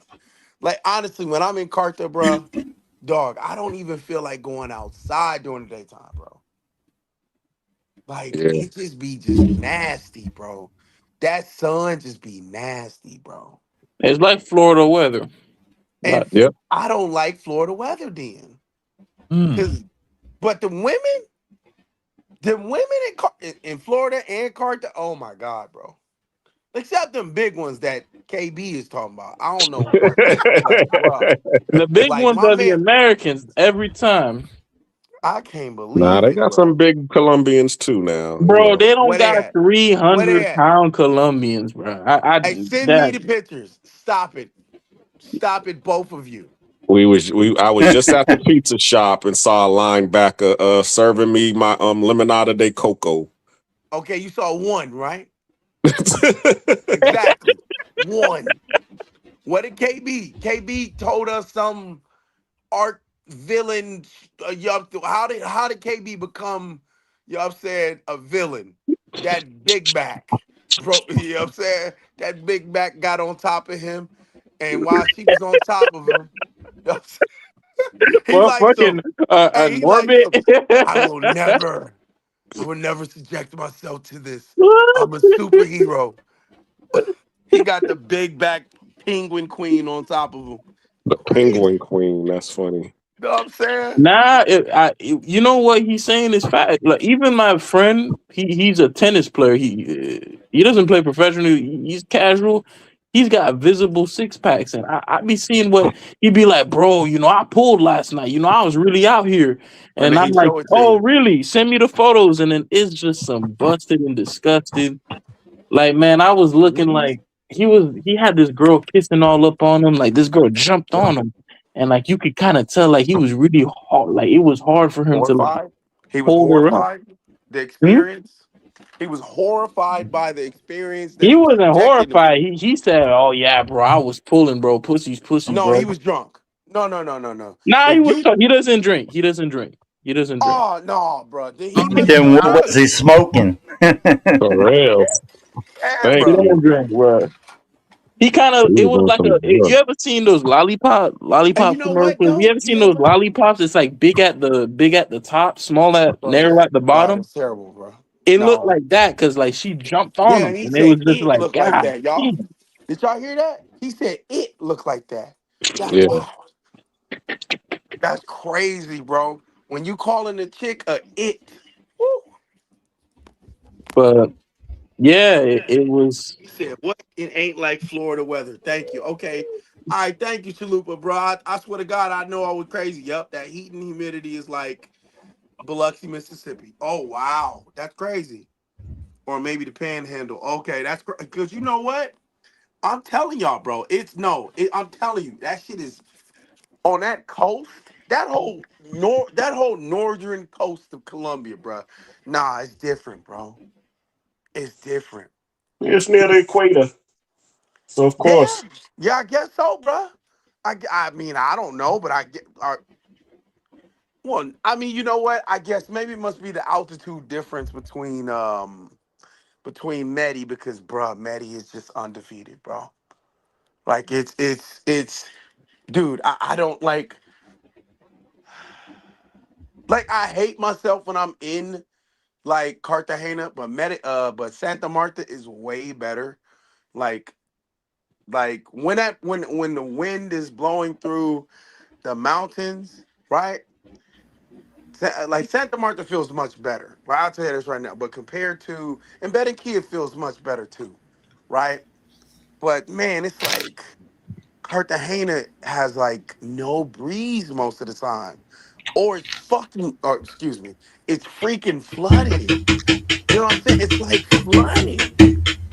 Like this past couple weeks, like the rain has been crazy in all over Colombia. But man, bro. Oh, I, Hey, cleaner. What do the did they clean up the streets yet? We're at. In Cartagena, bro, all that rain that was there. Oh, you didn't know?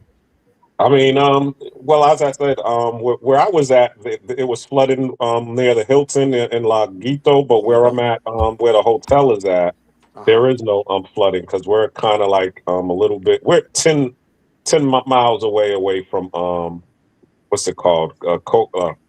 Boca Grande. 10 miles.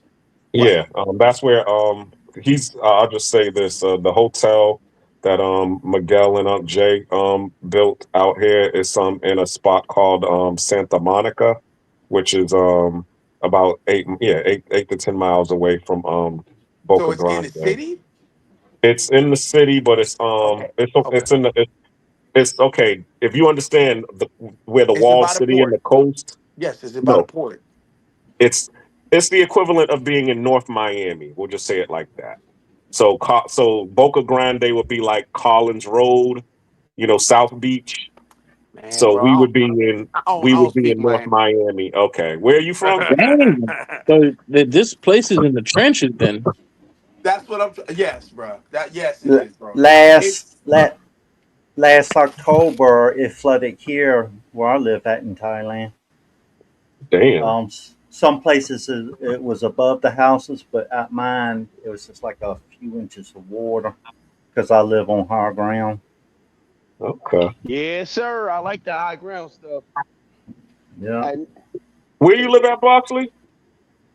I live in Fargo, North Dakota, away from Minneapolis, and all Oh, them okay. crazy, And hey, don't be trying to come at Minneapolis like that, man. Come Hey on man, now. listen, I don't left the app. I don't left the murder app, the liberal app, the liberal loony. I don't left it to you. You can have them. They you know what I'm saying? Yeah, Look, no, I don't want it. It's too cold. I'm just saying, bro. I I'm don't here, want man. it. Let us. You was born here, bro. This is yours. Yeah, no. I was born in Indiana. Yes, sir. Is the mid in the geographical pole. Okay. Yeah, no, God, that just happened in real time. Somebody tried to get me. Hey, you know what? They waited until you were Was it Google? online. Because I just got hit with a charge by Google twice this week. I haven't called them to say deny because it just automatically got declined. But that's what it said on my when I got the notification. It said Google was trying to hit me, and I'm like, okay, I didn't order anything from Google. Yeah, no, it was, believe it or not, and I hate to be racist, man. It was a motherfucker tried to goddamn shop at Nike.com. Oh, We know who was trying to shop at. If it was Bass Pro Shop, I couldn't say nothing. You know what I mean? Did they But order shopping Nike at Nike, you know what I mean? They wanted the quarter zips and joints. So it is what it is. No, them techs. No, they wanted them Nike techs. Yeah, it was what I think it was like 170. When was the last time you broke out that specific credit card? When was the last time? A lot of my cards I just use to move around money. So But did you go out to eat with it or anything like that? Where you had to hand it to a waitress? I rarely go. I'm gonna see now. It's a interest. I don't have any credit cards. I spent $34. I spent $34 at Bed Bath and Beyond on the 24th. You were in the store and you handed her the card? Yep. There you go. So she was trying to get some Air Max. Here's the key question: was she black or white? Yeah, I want to hear this. Remember? Because Boxley know the layout. I was at the mall in Minnetonka. No, that's Eden Prairie. I was at the mall in Eden Prairie, but Minnesota's so diverse to where you don't know. Now here's the thing. I went to. Yeah. It was probably. Hold on. Now, if it showed to where I went to Caribou, because I did go to Caribou earlier, but I used my other card. Oh man, what a loony liberal got you. A loony got. That's probably what it is. Y'all said black and white. Could have been Chinese or Hispanic or something. Nah, man. Bro, come on, man. No, Adam. Eden Prairie is we're going 100% stereotypical, Adam. We're going stereotypes right here, right now. We're doing. There's all types of bad people in the world. Yeah, that's what it is. Bro, when I hear somebody racing down the street in some piece of shit car, that ain't the white man doing it. I don't even need to see. That's not true. There's a lot. Whoa. Come on now, KB. That's not true. You sitting down here. I mean, I know who it is. It all depends on where you grow up, because I know a lot of brothers that were souping up cars and shit. I was one of them. That's what I was about to say. Yeah, and in Atlanta we call them ricers. My brother had a 1970 Camaro with 50-inch slicks on the back. He had a 1964 Impala. I had a 1976 LT Camaro. Man, come on, stop. Man, these weren't nice cars. They cut off their mufflers and stuff. Yeah, we call that ricers. They trying to do the import tuners. You know what I'm saying? They get the rice rockets. Yeah, exactly. The rice rocket. Leaving everyone out but KB. Carl B, whenever you trying to get a raise at your job, they're going to look this up. This going to get a raise. You're not going to be able to make partner behind that one. Yeah. They're going to be like, that nigga's exactly right. Give him a raise. Give him a raise right now. They're going to be like, hey, it's going to be some shit that you just said 20 years ago and you were just playing. And they'll be like, you said this. Yo. Hey, said, who But knows? listen, they removed those charges immediately. That's cool. They definitely That's removed those good. charges. So, yeah, I try to I'm not deal in tripping. But cash that's with why I most of my love credit though, transactions. because bro, you guys are hilarious. 80s. Yeah, shout out to you, bro. We man, we just be kicking it over here, man. We everything we do is we trying to restore manhood, you know what I mean? One gentleman at a time, man. And one thing Hey, we look, where you definitely do over say here is, you're you know, Filipino? Look, we don't have to all be in the What'd you say? Luke Filipino. It looks I like couldn't hear you. I'm trying to figure out if he's Filipino and he's in the Philippines or if he's Work. in America. Or American Filipino. But regardless where you're from, bro, appreciate you pulling up, man. That's what we do over here, man. We try to keep it peaceful over here. We could not all agree, but we can disagree with each other in a civil matter. You know what I mean? Ain't no sense of talking about each other's mamas or you know what I mean, trying to curse somebody out or call them all out. Like we're over 500 miles apart from each other, so getting rough with each other doesn't make any sense, at least to me. Charlie. You know what I mean? I don't have to.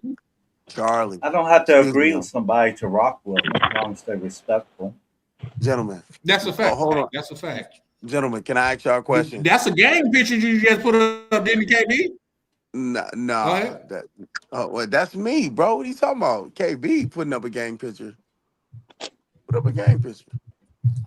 No, KB got the blue apple. I kind of that's a symbolism for something. You know what I mean? Oh man, he had the blue apple the last time he was on. You don't know that? I'm talking about that. I'm finna give you the Summer Jam screen. Y'all look like some bikers on there.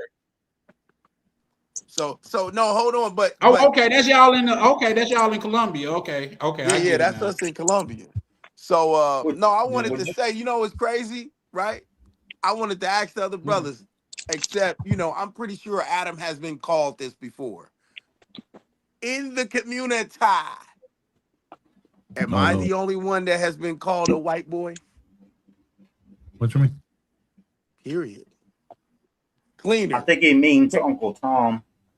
No, just you like art, you like history.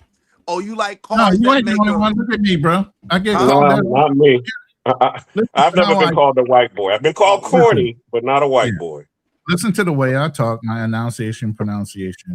I'm in Same art. difference. I'm in music. I listen to rock. I listen to country. So I that's listen to a whole right? bunch of shit. Oh hell yeah, I get called. So that okay, all. yeah. Charlie, have you ever been called? I know you're from Mississippi, but you actually read books and. He said you actually read books. Oh shit! I can tell you what people they we really want stereotypes today. Down south. What they've told me down south, they'll be like, I don't talk like you. I'll be like, how do I talk? Be like, you talk proper. I talk regular. Yes. I'm like, what the fuck does regular mean? Okay, You know so what I yes, mean? they're Like, low key calling you white boy. my words? Yes. Yeah, Same I thing guess. here. Yeah, Yes. I got hands though. I tell them, you know, I'm from down south, and the first thing that come out, you can't whoop my ass though. Exactly. That's the first thing that will come out of my mouth. Hey, Charlie, exactly. So again, you can't look, whoop my ass, shit. Like you said, you got to come out that classroom. That's a fact. You got to come out. KB. Yeah. Have you been called a white boy? Yeah, probably in like elementary school. Okay, thank you. All right, I knew I wasn't crazy. Now, Cleaner. Yeah, no. You telling me ain't nobody said no low key type of you ain't black, you ain't as black as me. No, because remember, I'm a dark skinned Negro, so they ain't never gonna say that about me. But also, I don't listen. As I said, I don't listen to alternative music. I listen to hip hop, R&B, reggae. So the only thing that they gonna say is he's a corny nigga, but they ain't gonna say he's a corny wannabe white nigga. That's what they ain't gonna say. So you telling me you don't like Nirvana? No, hell no. Growing up, I listened to country. I'm from Mississippi. Hey, Cleaner. Hey, so Cleaner. When I get you, I'm I listen to Hootie and the Blowfish. What? Oh God, bro. Hey, I'm saying yes. I'm saying yes, bro. If you don't like that, I don't know. How could you not like what? Look, if it sound good, I think a lot of people just are just lying, Charlie. I think they're lying, bro. I can't Music. dance to Nirvana. I I listen can't to dance what to no I tell them when Nirvana. it comes I to. can't wind up on no chick at the club and grind up on her behind to That's some not the time for that. Nirvana. So I don't want to listen to it. Sorry. Clean Get it it. out of my I got you. Check it out. There. Listen. Cleaner Where? probably only deal with white women, with black women. That's probably what it is. The black of the berry. Hell nah, bro. I don't deal with black women. I ain't even gonna lie to you, bro. Wait a minute. Hold on. So wait. That big backstory that big backstory was a big white girl.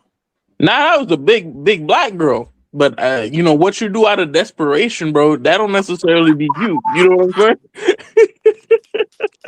That's equivalent to being drunk. I'll give them that. That's equivalent to being drunk. You know, it's Bro. like when you not out of Remember, options, everything was when like you a out of options, you just like whatever. But like if you really got options, you like give me the white one. Hey, you know Honestly, wouldn't it have been better to rent a girlfriend for an hour or what? two? Man, he You can't know do it. what? You're right. You're right. Yeah, Hey, because you know I what? wised up to that Big later Bag. on, though. I mean, if you're desperate, Yeah, you listen. I Bro, can tell you this because, now, shout out to Boxley because he was right. Everybody go through that, but don't nothing hurt than you lowering your standards and you get curved. Don't nothing hurt more than that. Like, damn, I gotta take the Charlie, nigga. God, bro. Curve you, Man, motherfucking bottom preach, fell out.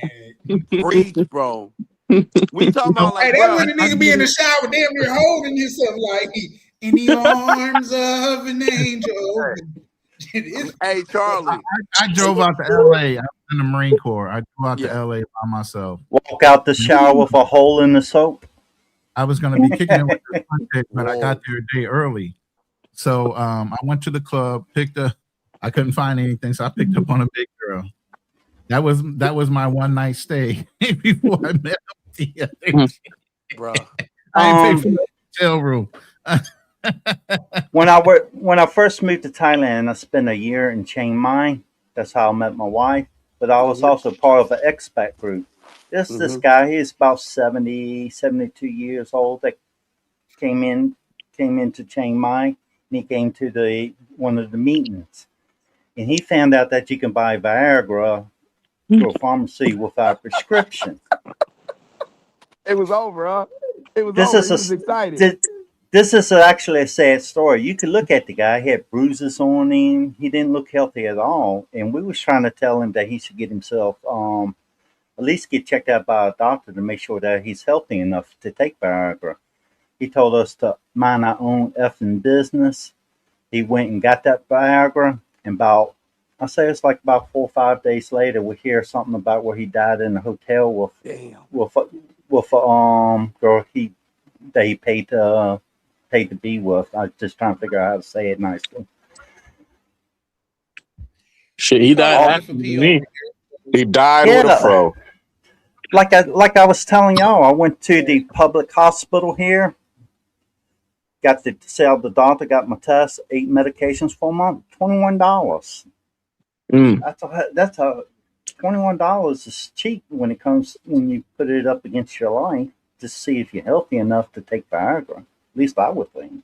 That's a fact. Yeah. Well, you gotta keep in mind, they say. Go ahead. Einen said this whole live is a sad story, but listen, it's not a sad story. I think the reason why guys in America they get into so much trouble is because they do too much capping. Tell it what it really is. They do too much capping where it's like, oh, you know, nigga, I'm out here. I get the baddest chick, man. They all over me. Like I see them at the club all the time, and they go home and they leave with nothing, and they go beat they meat. But they really want to pretend like that's just not really happening. Hey, and Carl, that's the problem, what they do when they get home, bro. Because I was there, bro. I was doing it too, bro. I went, you know. Yeah, you ain't gotta go that far into detail, KB. But what I will say is this, bro. We got all Over the here, worst bro, we stories in the specialize in just keeping it real. I'm married. We specialize in real, bro. KB, like this is really everybody that went through a dry spell. If you a man and you say you haven't been through a dry spell, I will say you lying because everybody's been through a dry spell, bro. Yeah, and the thing Everybody. too is like I got that's the homeboys that are pretty problem. boys, light skin with brown eyes, and they done had dry spells, bro. It just Mhm. happened. It just happened as a man, bro. You know what I mean? Even But guys with this women, is what they go through the dry spells the most. you Hey, can you're have a Nah, not girlfriend and still lying. be in a dry spell. Being a You're not young listen, lying. Black man, Peter, the thing isn't even the dry spells. The problem I have with a What? lot of guys here is they'll Okay, be I didn't like, know "Oh, you read. I'm pulling," and I'm like, "All right, show your work," and then they show me like Show something that your I'm just work. like, "Show your work, bro," and then like they show me, and I'm like, "Bro, this is what you." I wouldn't even say anything about this, bro. If I'm being honest, like these are right. big, like and I'm just like, dude, at this point, it's like you might as well just pay, man. You might as well just pay. Yeah, he said, "Look, we're gonna be honest. Just pay." Why? Because I'm just like, I'm come just on, gonna man. be honest with Real you. quick, Pay to play. Listen, you can't tell me you real get a quick. girl Just and her because I don't BMI know is what that more than person you. means. Go ahead. No, I'm saying it's like dudes they'll be dating a girl and they're like, hey, I met this girl, blah blah blah. I'm really out here like that, and then I see the photo, and the girl weighs as much as them, and I'm just like, come on, bro. What are you saying right now? He's 180 pounds. She's 180 pounds. So it's sad, but it's like that's the problem. Dudes aren't being honest about what it's really like. So then when you say you could go overseas, dudes are like, oh, you just might not be getting anything. You just might not. And I'm just like, dude, be honest about what you're getting, but don't pretend like, you're getting really a lot more than you're really getting. If you are, good for you. But I've seen guys who 6'5". I mean, guy looks like he came out of a model cover and he spent the whole night getting rejected, basically. I knew him and his buddy. And then the man went off alone. And then he was on Tinder. I guess he got some late night booty call and he went over there. But Going yeah, going overseas doesn't magically fix your problems. that shit magically fixed my problems. I ain't even gonna You lie. have to fix yourself. That shit magically fixed my problem. I got there in less than a week, bruh. I was just like, this is it. That shit magically fixed my problem. I ain't even have to do And anything. Same Yes, but picture, KB, same you and everything. how long did that last? Hmm? You every time you go over there. See, but what y'all gotta understand is because he said it on live, so I repeat it. KB is like a 23-year-old that makes 70,000-80,000 a year. So Yeah, he's young, got those that looks really matter when testosterone you go kicking there. in. You know what I mean? And he got that bread kicking in too. So yeah. Yeah. You know what I mean? So I could see that working out for him. But just because here's the thing, I would hate to be his age and have to date in this environment now. I would hate to, because back in the day, like a good dinner or just going out taking the chicks to the movie or something like that, nothing just super expensive would get you in there. You could really get to know somebody. But nowadays, these chicks talking about, oh, on the first date, you need to take me to goddamn it, Cobra, what's that? Goddamn it, Nobu? Ocean Air, or goddamn it, what's that other shit? Not Copeland's. I don't know why I want to keep saying Copeland's, but Papados and shit like that. That's just crazy. Like I don't even know you, and you want me to spend $200 and $300 on you? Like, baby, I'm saving my money for marriage. Just the way you want to be Man, with your body, I'm gonna be with my money. Charlie, the last two matches I ever got here in the United States before I deleted the apps, one was looking for a drug dealer to deal some. She was trying to buy something off of me, and I'm like, I'm not that. And then the other one was this one was she had a good personality, really good personality. But like when I'm talking to her and I'm just like, bro, I'm doing too much now. So I just had to unmatch. But this one, God, Jesus, bro. Even I felt kind of bad, even like staying in the situation as long as I did too. But that's just America in a way. Was she a big girl? That's why I said she had a good personality. Because I didn't want to say that. Yeah, I heard the personality. That's why I asked, was she a big girl? I like she didn't she actually didn't have a good personality. She was Oh kind of my God. awful, but like she was, oh my god. So then She you was just tolerated because she had a cute face and maybe some big old, knockers or something. not even. I was just swiping right because I was getting zero on Hinge. So I'm like, you know what? I'm not gonna waste You know my you time fuck up reading your profiles. algorithm when you Hey, do that. hey, this is KB's way of getting cheap therapy. The way he Why just would you pay for something? No, Why would you? I didn't pay for Hinge. It was free. So I wasn't gonna use it. My buddy was like, you should try it. And I'm like, I don't really want to use it. And he's like, listen, it's free. It's not gonna cost you anything, so you might as well just do it. So I did it. And I just realized I'm like, this is a waste of time. So I just swipe right on everything. And then sometimes you hit something. let the chips fall where they may. Exactly, Why? man. Exactly. Why pay for something that Chads gets for free? What you mean? Why Shit, pay for something? Pay Because for I earned something Chads. Because I earned the money. That's why. The hell? I'm gonna spend it on what I want to spend it on. Shit. And where hasn't that gotten you? Listen, I've heard this line of questioning before from a friend of mine, and he was like, "Oh, you I know, understand. I've been in your position. I've been dated girls I shouldn't have. Been desperate, just like you have. I'm just asking you personally. no, because you Well, me can." personally, if I can You answer know? that question, it got me just what I paid for, a decent night. Exactly. Like that's all I be wanting. It's like if you paying a female money and you looking for a future with her, I think that's something to be said about your frame of thinking.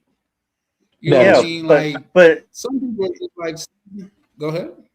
if you put a lot of money into a girl and she doesn't put out, like I said earlier, it's cheaper just to rent a girlfriend for about an hour or two. Mm-hmm. That's what I was getting I at. 100% agree. But now, here's the thing. What I will say about that is, in America, I've never done that. I've never done it, but in the DR, I I seen a chick never so far. Go ahead. I never done it in my life. I never cheated, never paid a girl outright for sex.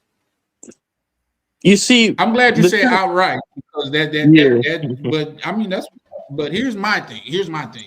This is how, because my first time leaving out of the country, I went to Sewell, and it was a chick down there that was like, she was literally so goddamn beautiful and stuff like that. And she said a little whatever, this, that, and the third. I said, bro, if I was in America, I would pay 3 times that with me and her going out to eat, and I wouldn't even have a guarantee of nothing. You see what I'm Yep. saying? So Yep. that being said, and then it's just, I tell people this. Let me give me about 30 seconds and I'll land this plane. I tell people this. I used to work on cars when I was younger, just because it was out of necessity. But when I started coming into a little money, I would gauge it 2 ways. If I got more time than I got money, I have no choice but to work on my car. But if I got more money than I got time, it's better for me to pay somebody to work on my car. By more money than time, which means that if I make $200 an hour and it's gonna take me 3 hours to fix this car, and I could just pay somebody $150, it's smarter to just pay somebody $150. You see what I'm saying? Mm-hmm. So that's where my line of thinking comes in, and everybody's different. You know what I mean? But my whole thing is, and I guess that's where the other scream that came in, not judging people for what they do, because everybody do it for a different reason. Like the name of the other scream before YouTube had cut it off is, are you traveling for love or are you traveling for peace? You know what I mean? Me personally, I'm traveling. I don't judge anybody.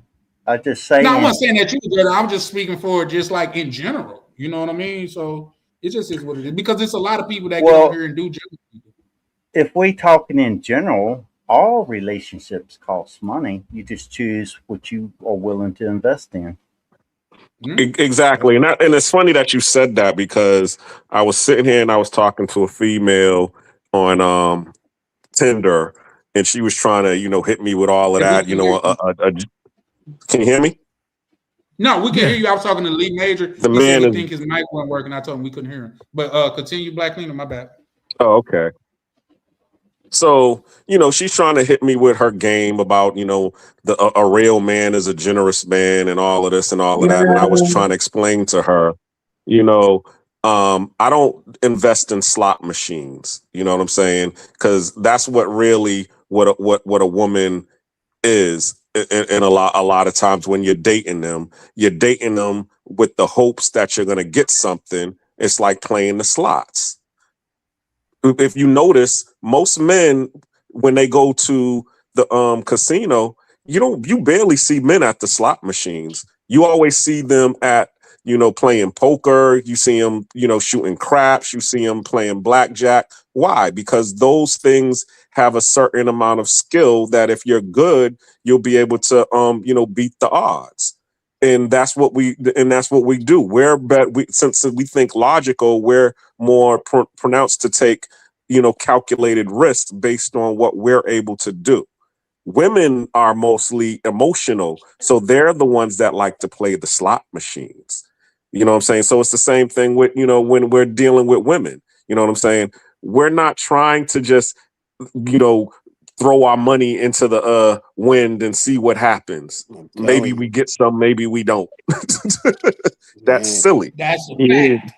I like the way you put that, Black Queen. Bruh. Mhm. I think Man, I've been saying that for a long time. Like what? Like I'm driving and throwing money out the, you know what I'm saying, out the window. Like what? Come on, man. That's crazy. You know what? That's just like, in my opinion, that's just like playing interest. Y'all guys know how I look at interest on your credit card. It's like setting your money on fire. In fact, it'll be better off setting on fire. At least you could get some warmth from it, but just paying interest on your credit card, you're not even getting warmth from it. That's just sucking you dry. But I digress. Go ahead, Adam. I don't have any credit cards or debt. But I usually say this: men don't make good leaders because they're always the smartest person in the room. They make good leaders because they can make tough decisions when it counts. A lot of women, they base their decisions on emotions and stuff like that, feelings, and that doesn't really work in reality. Hey man, you stop cooking with hot grease now, Adam. You stop cooking with hot grease. No, that's what's up. That makes sense. I'm telling about he that definitely makes sense. cooking But right here's there. the thing: I think that's what plagued us a lot, and that's why me as an adult man, because I didn't understand this when I was a young boy becoming a man. I don't argue with women no more because you won't win that because they're arguing out of feelings, and you're a man argue out of logic. Logic doesn't change, but feelings do. So she will always be able to move that goalpost. Always. Man, this conversation triggers me. Charlie. Charlie knows it always triggers me. This type of, because to me it's just like I think that's kind of the problem too. That's like a problem where I think we're kind of going into an era where I think a lot of women want to be treated a certain way. They want to be treated fairly and whatnot. But it's like you can't to say it's like, oh, I'm just gonna be like, I'm gonna argue out of my emotions and I'm gonna just do this and that. And it's like that's child. That's like children. It's like I don't like that. You know what I'm saying? Because you're an adult. You know what's crazy? You know what I'm saying? Is that if you tell them that they're arguing like a child or out of feelings, they're going to gaslight you on acknowledging that. They're like, oh, what do you mean? I'm a grown woman. What? Huh? I forgot how that started 5 sentences with the word "I feel," and you want to say that you're a grown woman. It doesn't make sense. You see what I'm saying? So yeah, and then like they try to justify it too. Like they'll do something crazy, and it's like, well, you kind of made me feel like that. You made me feel like that. I'm like, I didn't. What you mean? I made you feel like that? I forgot who it was, or there's somebody on. But I think I seen the same thing. A dude called his woman cheating, and the first thing she went into is what he did, and he called her cheating. You see what I'm saying? He went to work every day.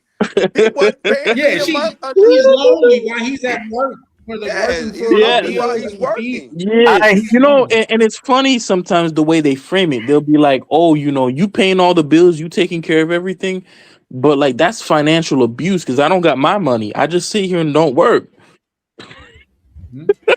And they'll look at you with a straight face and they'll say, I forgot how the story went.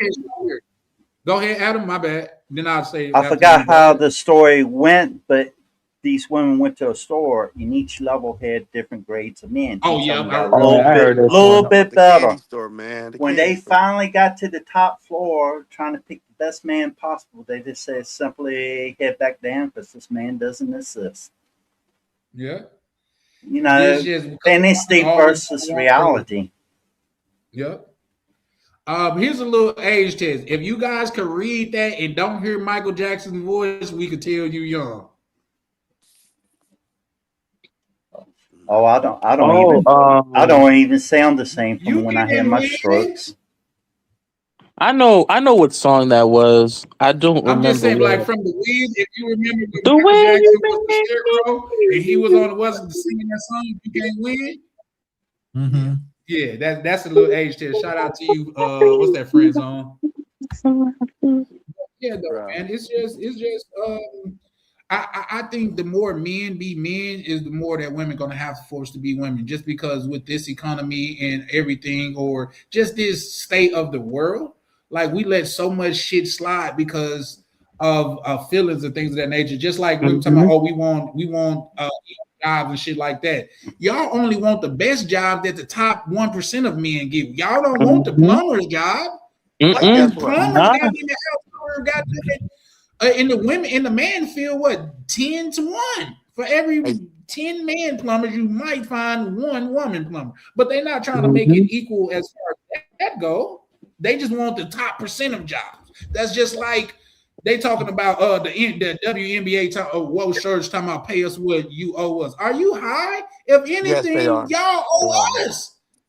They Hey, Charlie. subsidize y'all. Y'all don't make enough money. And y'all talk about the money that got them, and it's mainly women that talk about the money that women make in the WNBA. And guess what kills that argument? Okay, well, if you want them to make so much money, name 5 WNBA players. Oh, you can't do it? Well, that's why they're not making that money. Because people So watch men watch men basketball. Bro, How many people not only actually do they watch watch women basketball, they basketball? buy jerseys, they buy their shoes, they Exactly. buy goddamn NBA packages, they do all of that stuff. That's why men get the money that they get for playing basketball. Exactly. and when it was funny, it's mostly men who are coming out to watch the WNBA games anyways. Shout out to Women don't buy But tickets. the They whole don't buy thing is, tickets. and this is where it comes down with femininity. They believe that men should always bail out a woman. But if you're a feminist, then you're as equal as us. Why do we need to bail you out of something you said Man, you were big preach, enough to bro. do on your own? Preach. I'm You're not not. getting that kind of money. You don't deserve that kind of money. You don't get paid that kind of money. Shit, the Boost. only one who are feminists are the ones who go to college and get good or come from good families and a decent amount of money. I That's wouldn't it. say What? that. The only What ones that What? are feminists are Clear. the ones that are not I, physically attractive. But what Oh, Charlie that's was saying true. earlier is That's what I would absolutely say. true. The feminists are Women, rarely physically attractive. even with feminism, women have the same percentage of the same type of jobs they had before feminism even came out. They were still teachers. They were still in certain positions, HR, clerks. These different jobs that they have, they still have. Tony. It didn't liberate them to want to, like you said, become plumbers. Go out there and do. Now, there's an occasional woman that jumps out there and does that, but it's few and far between. You know what I mean? So at the end of the day, the feminism wasn't about equality as far as getting a job. It was just them in the positions they were in wanting more money. Now, yeah, you can consider them wanting to be CEOs, but women that own businesses back in the day were CEOs too. So that was the whole game. Hey, Tony.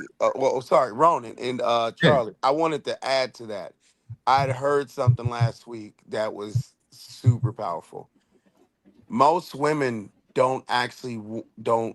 They're not a part of the development and the creation aspect of businesses, right? The hard work, right? The planning, right? Even though they're good at multitasking, right? You know what I'm saying? They're naturally good at what they multitask at, right? But when we're talking about creating the plumbing company, getting your master's, becoming being an apprentice plumber, bro, they Right. don't do the work, right? But then at the end they want to again come in, like they didn't create .com. Now, where were the women during the .com? But they It's all want to be the CEOs of Google, Yahoo, AOL, and then they run these businesses into the ground.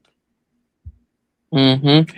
It's And that, insane. yeah, and a thing too that because I've noticed this too, especially in my field of accounting, where it's almost 50-50 equality or the amount of men and women in the field. The problem I tend to have with a lot of women, especially women who, they have the income, they're at that level, it's they still expect traditional roles, but at the same time they want to be modern women. I don't have a problem with a woman being a modern woman, but it's like it can't be that the guy has to run by these stipulations while you basically are a wild horse on the prairie, where you basically get to live the life that you want to live, but he's restricted. So I asked this woman one time, I think I might have told this story. She was a partner, almost a partner. She was making probably $140,000 a year. And we were eating lunch, and I said, well, she's 33 and she still thinks she's going to have kids and whatnot. And I said, well, would you be okay with the income that you make and everything that you have? Would you be okay with the guy who makes $60,000 a year? He only makes that, or he's only going to be middle income. Would you be okay with something like that? And you live out your life with that person. And she's like, oh yeah, I'll be okay with it as long as he's ambitious. It's always something like that. And ambition to them is like, oh, he's in his final year of medical school. That's ambition to them. Or some shit where they think that he's gonna be able to, hit it big or hit a lick quick, and he's gonna be able to have this high earning career and be at the same level of status as them. So it's like they got all these damn benefits, but then when they got the benefits, they're like, no, no, no, but you still have to provide. I think that's bullshit. It's either, there is inequality and, we treat men and women different, or we're all fucking equal, or else it doesn't work. You know what I'm saying? And right now, it doesn't work. You can't have it both ways. You can make the income, but you have to do what comes with making the income.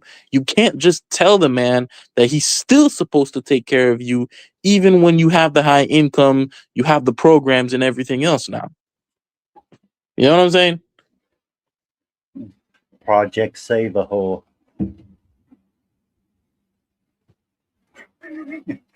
Charlie, Quick, guys, man. Real quick, guys. Hold on, right fast. Shout out to my good brother Lee Majors. Pulled up, man. Haven't said nothing. How you doing, Lee Majors?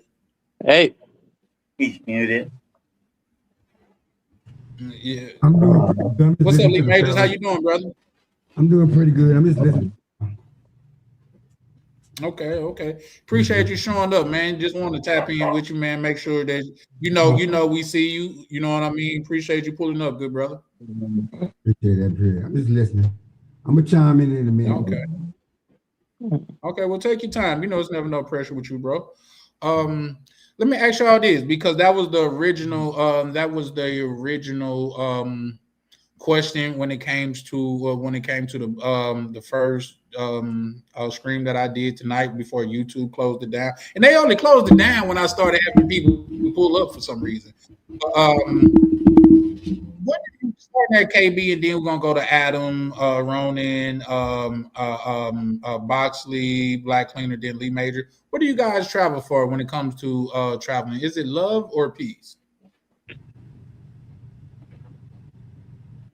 KB, you want to start that off? Yeah. I would say now, I've never really traveled for love.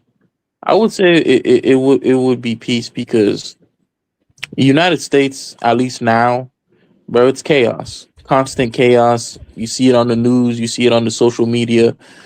I found that when I was in Colombia, I don't think for that entire month I was there, I ever had to raise my voice once, not even once. When I come back to the United States, day one, I'm already screaming and yelling. And, when you talk to family, right?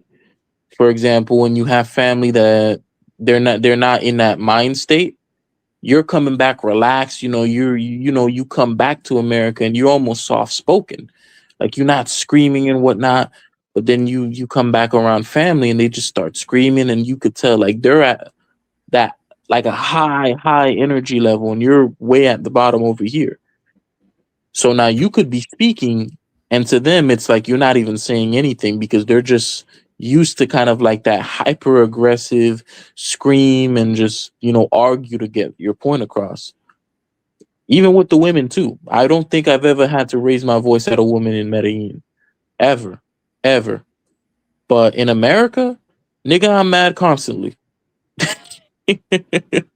So For sure. yeah, you know, it's definitely more peaceful overseas. I agree. Nicely put. Adam, you want to add to that? Well, I mainly went overseas initially because of the lower medical costs. I consider everything else in my life a blessing. I'm happily married. I'm debt free. Debt free. I don't have any regrets. Hold on, Adam, right fast. Hey, Adam, if you could pause for a second. Somebody that's in the back office, if you could show your face, I would gladly let you up. But what does that say? Snap Insta? Is that your people, Ronnie? That's that's me, and that's a video I'm going to play when it's my turn. Oh, okay. My apologies. I just seen a woman. I was like, okay. She looked like she on business. So let me make sure I can see her. But Adam, please continue. Like I was saying, I'm happy with no regrets, and I would say you must find peace with yourself first before you can actually find true love. And true love doesn't happen overnight. You know, it's something that grows over time. The longer you with somebody, the stronger that love can become. If you're both adding value to the relationship, treating each other properly. You know, I tell people to wake up every single day, willing to love and commit to each other every single day. And if you don't have that, then you might want to think about another relationship, you know. And what I say is based on my advice is based on my life experiences. It doesn't mean that it's right for everybody. And I just leave it at that. I agree. Nicely said, Adam. You want me to pull that up for you right fast, Ronnie? Yeah, go ahead and pull that up, and then I'll make a comment. It's based off of what Adam was saying. I went and got the video he was talking about. Okay. New York City. It's called the Husband Store. And you can go there and shop for a husband. There's 6 floors in this store. You can only visit each floor one time. Oh, yeah, that's nice. I've seen that. Go ahead. Each floor you go up, the value increases. You may choose any item from any particular floor, but you can go up a floor, but you cannot go back down. So there was a woman who went to the husband store to find herself a husband. On the first floor, the sign on the door read, "These men have jobs." That sounded good. These men have jobs. Floor 2 says, "These men have jobs and love kids." Floor number 3 said, "These men have jobs, love kids, and are extremely good looking." Wow, she thought, this is sounding pretty good, but I'm compelled to go on to the next floor. Well, she does go to the 4th floor, and the sign reads, "These men have jobs, love kids, are drop dead, good looking, and they help with the housework." Oh, mercy me, she said, I can hardly stand it. Still, she said, I've got to go on. She went to the 5th floor. "These men have jobs, love kids, are drop dead, gorgeous, help with the housework, and have a very strong romantic streak." But she couldn't stand it. She decided she had to just find out what was on floor number 6. Floor number 6 said, "You are visitor 31,456. To this floor, there are no men on this floor. This floor exists solely as proof that women are impossible to please." Touchdown. And that's the point. Women That's are sadly the impossible to please. And this has been the dawn of time. If you go back, if you're biblical and you go back to Adam and Eve, you have the Garden of Eden. You have God who fashioned Eve out of a rib of Adam, which means she knows he's her creator. He told her one thing or two: listen to Adam and don't touch this tree. Don't eat of the fruit of the forbidden fruit. Okay. It only took one serpent, the devil, to convince her everybody's fucking lying and you need to go ahead and try that fucking apple. Curiosity will always kill a woman when it comes to her being satisfied. She's always thinking of something else. Always and analytically, we know there's a certain Your voice is distorted. Yep, you're going in and out. Yeah, so- that electronic sound. Yeah, I don't know if I'm having a bad connection because of influence or what, but all women cannot be satisfied. You have multi-billion. Yeah, Ronan, you going in and out. You sound like a robot. Yeah. I can't understand what he's saying. Yeah, But- we can't hear you. But what's crazy is the You, people you that want to will drop eat down this. and come back up, Ronnie? Because it sounds like even your picture has gotten distorted. What is crazy is the people that will eat the forbidden fruit for a second time. Yep, and they'll do it. But let's continue on. Let's give Hold on. I want to say something too. Hold on, because I gotta say this, because this is also another problem that I noticed, right? Because it's like, oh, I want to mark what he just said. He's like, listen, when has it becomes a man's responsibility or anyone's responsibility to please a woman? I'm not talking about, in the bedroom, but I mean, if you want to be pleased, go to a movie. But it's not really my responsibility as a guy as a husband or a boyfriend to please you, to entertain you. You get what I'm saying? It's like not every, because I think we as guys, we kind of understand that, there's a limit. Like, you don't expect some person to entertain you, treat you, and just show you a good time just for being a man. Why is that an expectation that is acceptable for a woman, especially in this day of equality? You get what I'm saying?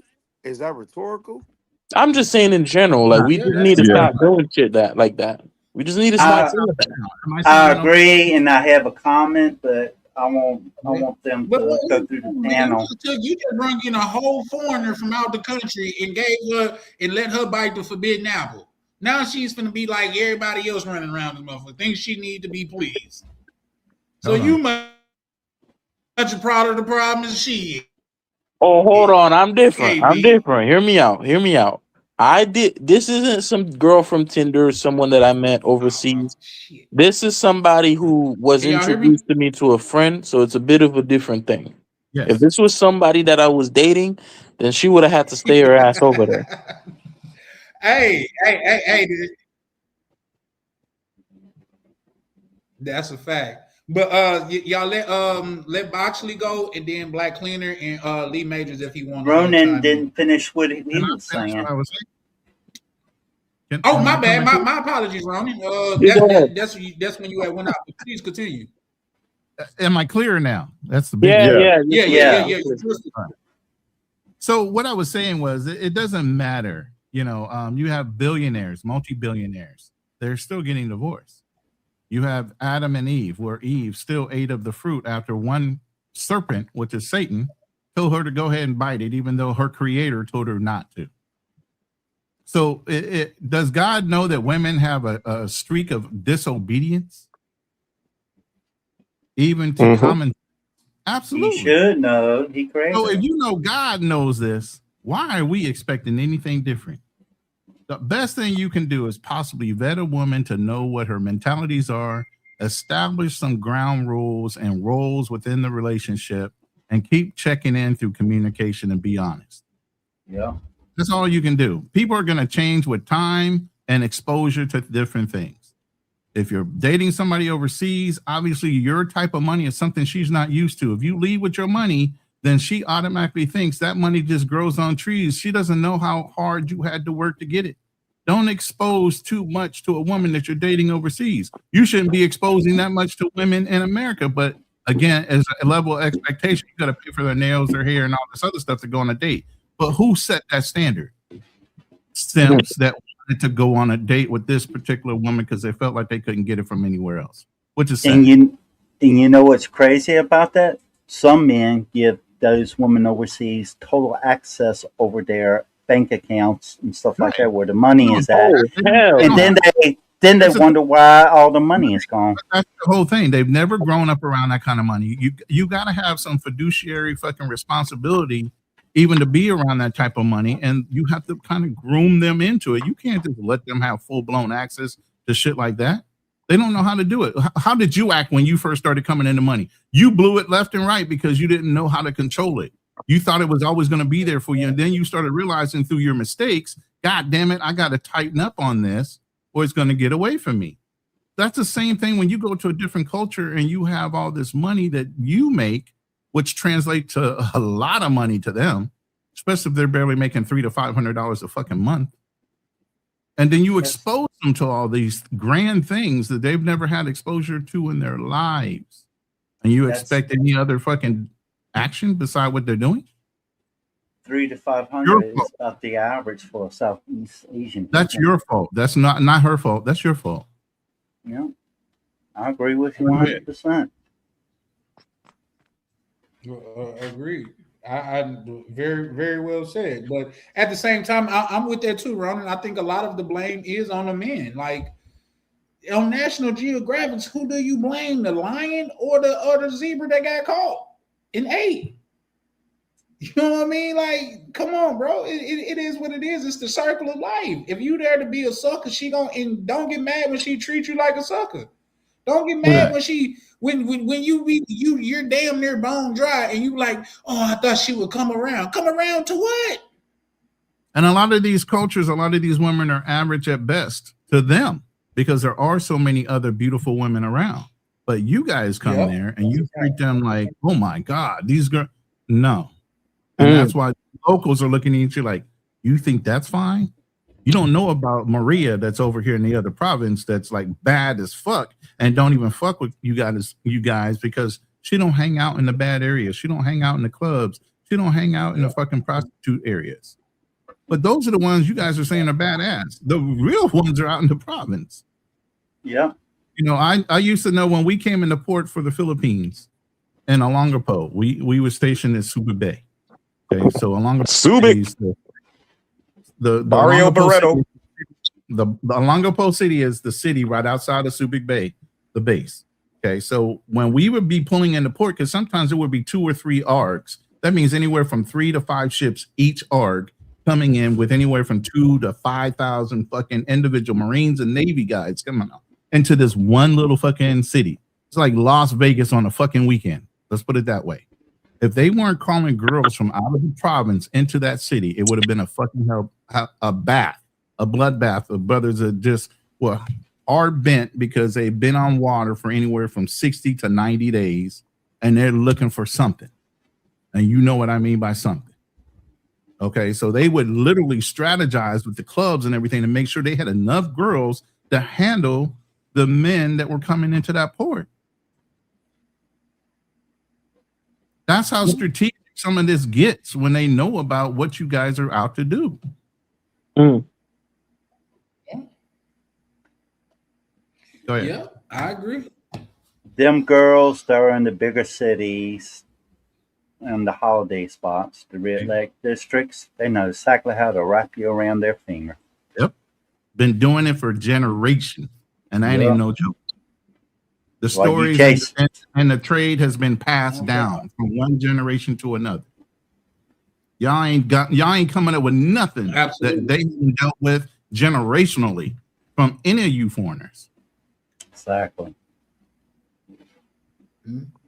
Real quick, we can let Boxley, Black Cleaner, and Lee Majors chime in on that. Boxley, you care to chime in? I was just gonna say peace. Boxley, you there? Yeah, here. Okay. He said he was just gonna say peace. You said peace. I just said peace. I mean, I don't know. I agree. I travel for peace. I feel you. What else do we want to? I don't know. I mean, you know, I don't know. Well, some people travel for love. I mean, but no, you know what? They think they I mean, traveling for love. No. Let me tell you something. Nah, listen. I heard somebody say something like that recently. Oh, like literally, he said like he wants some love, and I'm just like, no, you want some drama, cause bruh, like no, no. Listen, like even like going to Colombia, you have some dangers in going to the Philippines. Like he said, in Asia, there's some danger. She going to, suck, fuck, and shut the fuck up, right? And you're going to be like, open your wallet, open your life, uh, bring her back, you know? I don't know. And then guess what? There's plenty of stories of the women just ripping your throat out when they get Mhm, back, ripping mhm. your throat out financially and destroying you on social media. And they're gonna believe her, they're going to believe her. Um, and you have to prove that you didn't do it. Whatever she said that you did. Oh, he didn't give me all his money, it's financial abuse. What? Yep, Like yep. you I mean, you're saying I have to go while I'm at work, the mailman is giving you a letter and some leche. What? Like, and then I'm told that if I don't give you all, like, let you spend all my money, right? I'm abusing you, right? I'm neglecting you. we got to call it what it is. They call it financial abuse. I know financial. Mhm. Yeah, I know. They just put the word. Listen, Yeah. man. Listen, it's Eh, real simple. It's, I, it's I in the I come Bible. in and spend all your money. The fact that you don't want to give it to me, financial abuse. Yeah, it's real simple. It's real simple. No, I'm at the same point. KB has said something about women. Like he's like, man, women be da da da. They get on my nerve. Like, bruh, it's hard to listen to him. And if you listen to him for too long, and it's in the Bible. You're not supposed to listen to him. You're not supposed to listen to him. Like, be seen and not heard. For many reasons. If you listen to him, you gonna be like Adam. You gonna be on the streets. You gonna be on the sands, not the streets, the sands. You gonna be You like know what I'm saying? Kanye? Like, bruh, Well, the sands. Bruh, they not gonna put you on. Listen, Adam wasn't walking on concrete streets. Adam was walking on sands.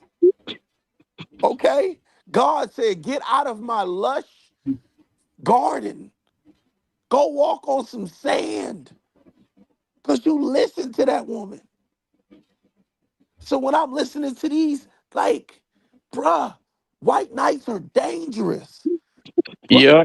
a proxy violence, that's an actual word. Proxy violence. If you listen to a woman and that woman say, oh, he touched me, or brother, uncle, dad, boyfriend, husband, he said this to me, or he took it. How did he take it? Oh, you were at work. And he delivered some mail, and then he said, bend over, like he forced me to bend over on the couch. He made me do it. He made me spread my cheeks, right? when Like, bruh, I want to be away from all of that. Listen, I want some peace. I want He a piece got of me, bro. land. I want a piece of land, a piece of toast. Okay? Like, nah. Again, any chick that I deal with, like, listen, if you can't be peaceful, like, peace out for real. Mm. when I like to ask everybody a question. When Sure. do you when do you think all the problems started with marriage, Adam, with the nuclear Adam, family? nope. Adam's first wife, Lilith. Look it up. Yes, I have That's followed. when it started. I have studied from Gobekli Tepe all the way up to current time. So yeah, The I'm very well aware. beginning. Adam, But Adam, listen. Adam, as in listen, Adam, you should be mad at the first Adam. type shit. What I was going to get I at. guess there was marriage, but we got to. But let's allow Lee Major. Allow Black Cleaner and Lee Majors to answer that question, and then we could go ahead and chime in on your question right fast, Adam. But Black Cleaner, you want to add to that? Or you got anything? Yeah, I'm about to give all that some pushback. Sorry. Oh, what? I guess I'm a lover boy on here, and let me be You clear. gonna bust I mean, out I his don't cake. travel. Pushback. Bust out his Do cake. not interject. Let me finish what my thought of what I'm saying. Okay, and then I hold all the questions at the end. Number one, okay.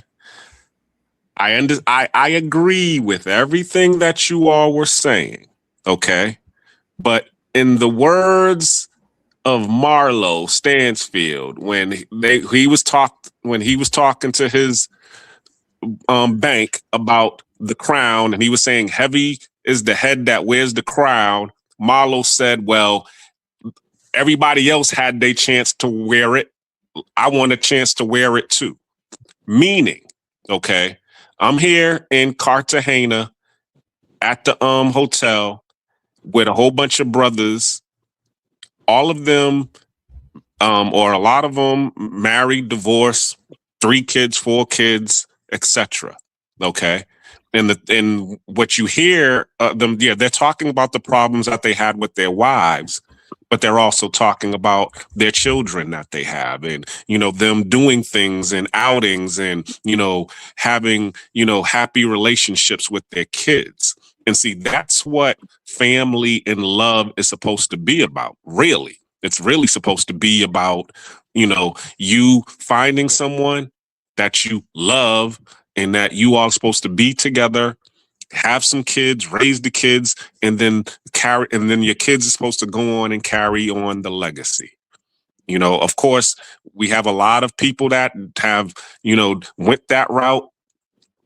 And as time changed, they have changed and they have grown apart. Okay. And that's where we're getting all of this,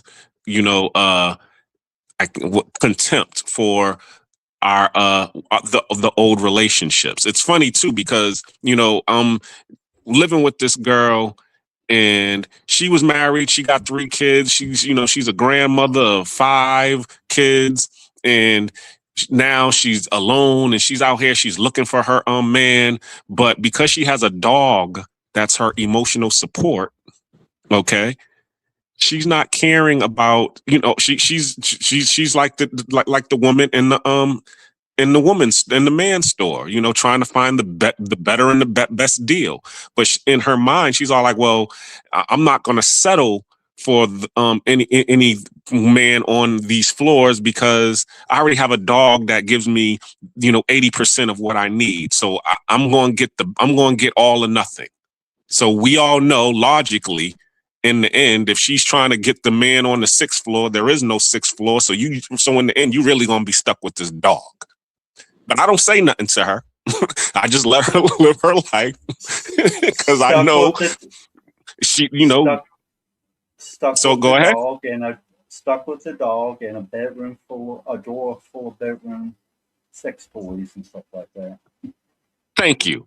So, but at the same time, okay, she's 50 years old. She's lived her life. You know what I'm saying? She's had a husband. She's had 3 kids. She's had the big house. You know what I'm saying? So she really doesn't care, if she doesn't get the best, because she's already had what she needed. And that's where I'm at. Let me close it. Do I travel to be a sex tourist? No, I do not. You will never see me get on a plane, okay, and destination will be the red light district of any country, because I'm not going there for box, not even here in Cartagena.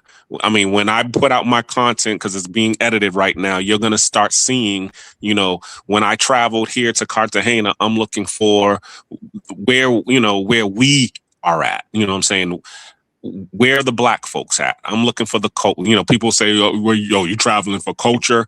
Yes, I'm traveling for culture, but more so I'm trying to find out where black folks is at. You know what I'm saying? It's like the Green Book, like back in the days. Where's the places that we go to hang out at? Where is it safe? Where is it peaceful? Like Boxley said, he's traveling for peace. That's when I get on the plane. That's what I'm traveling for. My initial reason for traveling was for peace. I was escaping what was going on in the United States. That was my initial reason, because I had a bad relationship going on. And if I would have kept trying to pursue the relationship, it would not ended good. So I was like, something, I already know if I stay here, I'm going to be heartbroken. So let me get the hell up out of here. Let me go someplace so I could be away and not be wanting to go and stalk this chick, you know what I'm saying, and see what she's doing, or be trying to get back with her because I already know she don't want to be with me no more. So if I'm in another country, it's impossible for me to, to try to go back and try to be with this woman. And it was a great reset for me to be actually away by myself in peace. But am I still looking for, the ability to be able to find someone to build a legacy with? Yes, I am. And I'll end it there. I didn't know you were romantic. Shit. This nigga stupid. Okay, Hey, textbook. I gotta call you textbook on that one, bro. Gentlemen, y'all have a great night. I gotta run. Yeah, good night. Out of nowhere. I didn't know you was romantic. That was what I'm gonna say. Who just? I think that was Boxley just dropped down. Lee Major, you said you had some pushback as well. What was the question again? I'm so lost now. What was the question? What do you travel for? Like love or peace?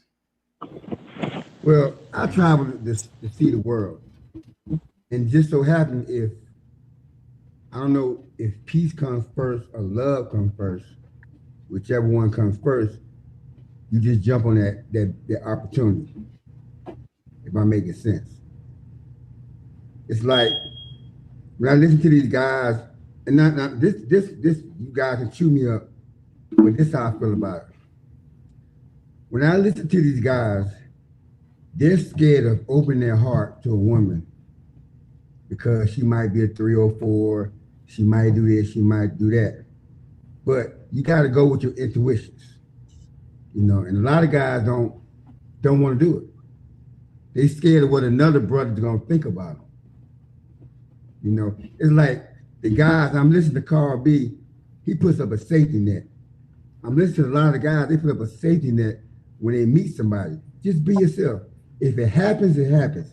If it's good, it's bad. And that's why I feel about the whole travel industry. We as black men, and it can be white guys, Chinese guys, and Mexican guys, we're scared of what other people are gonna think about us and our decisions, the decisions we make. We shouldn't be like that. We should just live life like there's no other. Hold on. I got something to say about that. And Charlie, you remember Hannah? Charlie's muted. Do you mean Anna? Hannah, the one from Medellin. Oh, the one from Medellin? No, I don't. Damn, man, I feel like we talk about her a lot. I mean, there's a 6th part to the story, right? And this is something that happened today. Oh, okay. Yeah, to respond to what he's saying, or like, or feeling like, guys are closed guarded or they're closing their hearts to these women.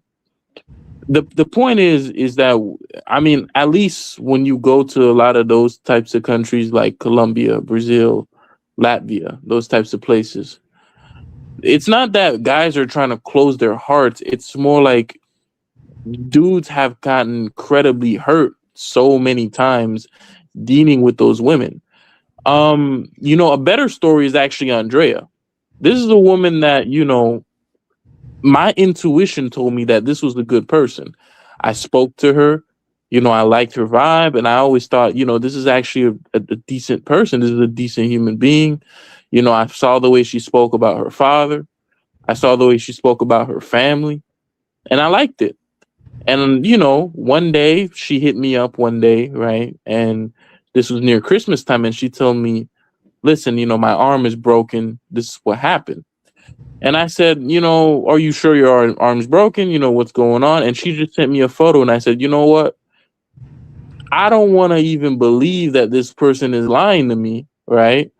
Because to me, I feel like I should trust this person enough that I'm just like, you know what? I'm going to help them. No questions asked, because if she's reaching out to me, then she probably really needs it, right?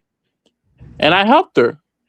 And then, a few days later, I asked somebody else and I said, hey, what do you think about this? This person asked me for something. And, I gave it to them because I felt like, they're an honest person and I could really trust them. And you want to know what the person, he lived in Colombia. You want to know what he told me? He said, no, they get free medical insurance. She was lying. They wouldn't have even done the operation if they were going to take some money from her. She was lying the entire time. She used that money to basically turn around and buy Christmas presents with it, basically. That's what I suspected happened with it.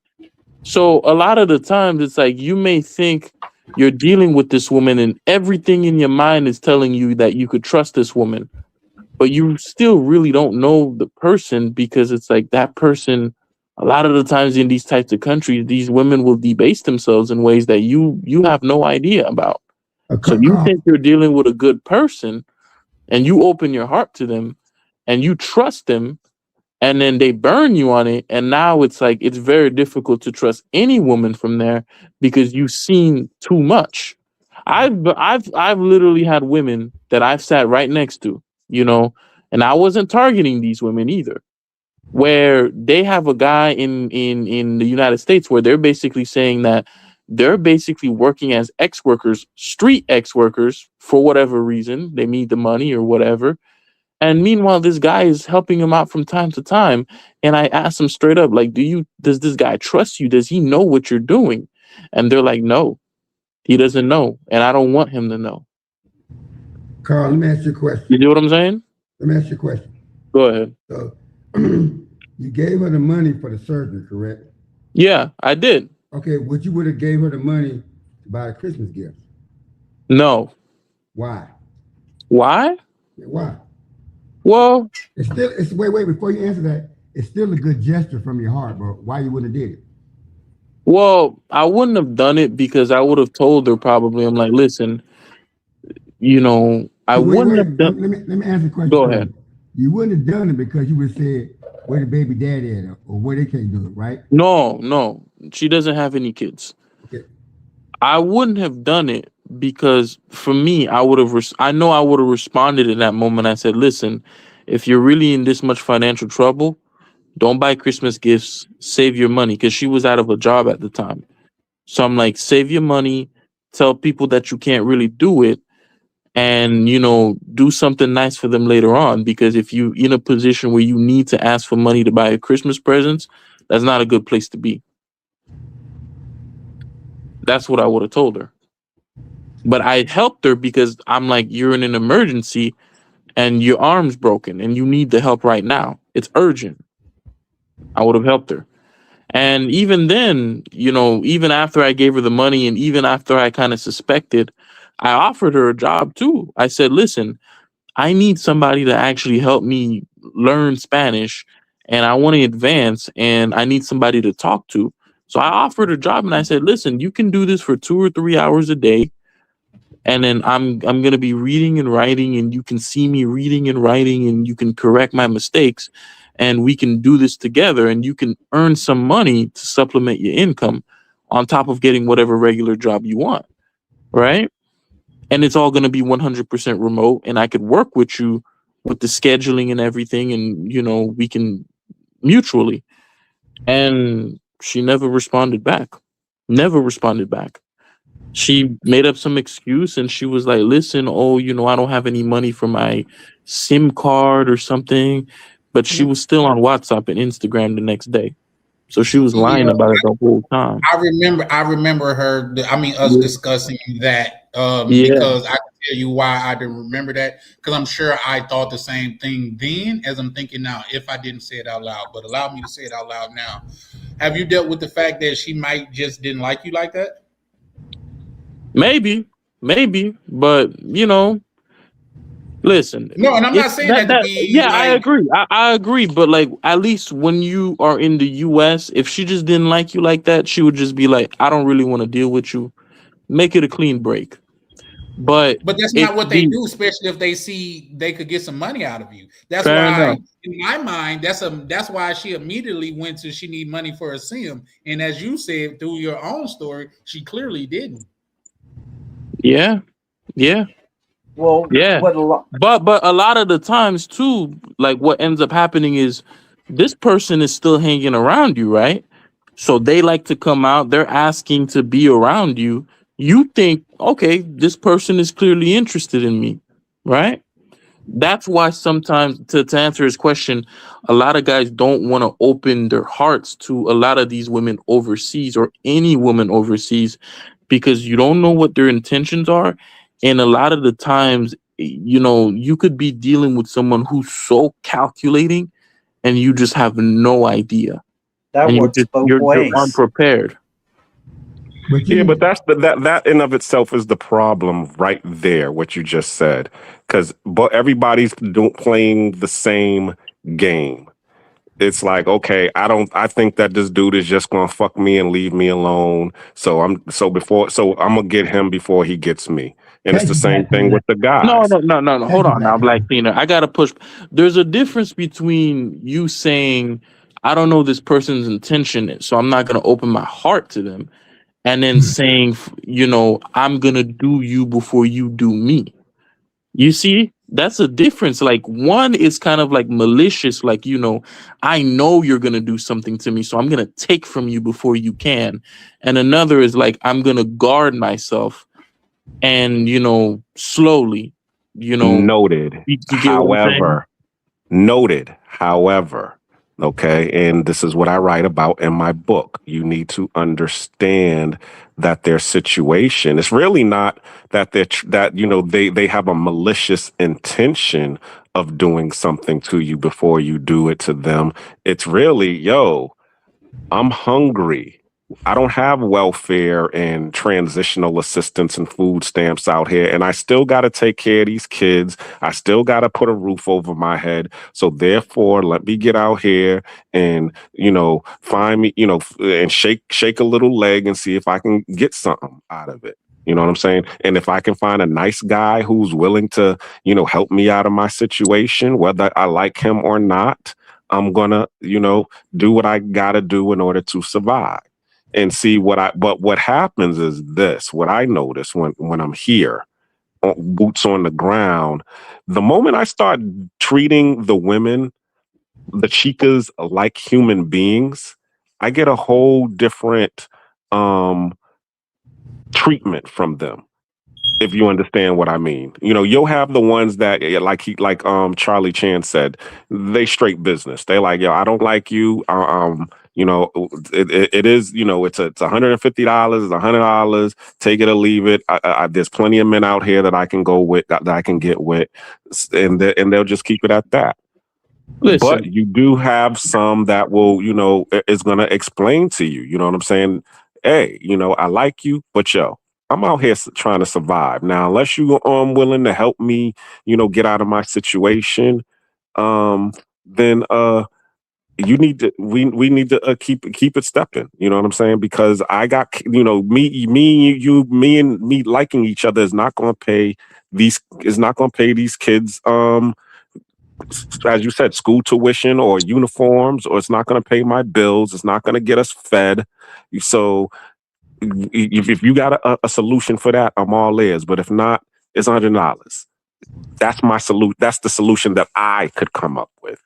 So as I said, when I come around, I usually will come up with some kind of solution that helps them, and in turn, they treat me differently. that's because I'm not treating them like, a chica, unless they are treating me like a trick. But a lot of times, if I'm treating them like a human being, they're treating me like a human being. And that's really what it boils down to. Put the games away and, just come to the table and stand on business, what you about. You, And I'll end you it there. see, I agree with you. Listen, this is purely in Medellin. Medellin is a special thing. So it could be because the bulk of my experiences in Medellin. I was there for over a month. I'm going to Bogota next month.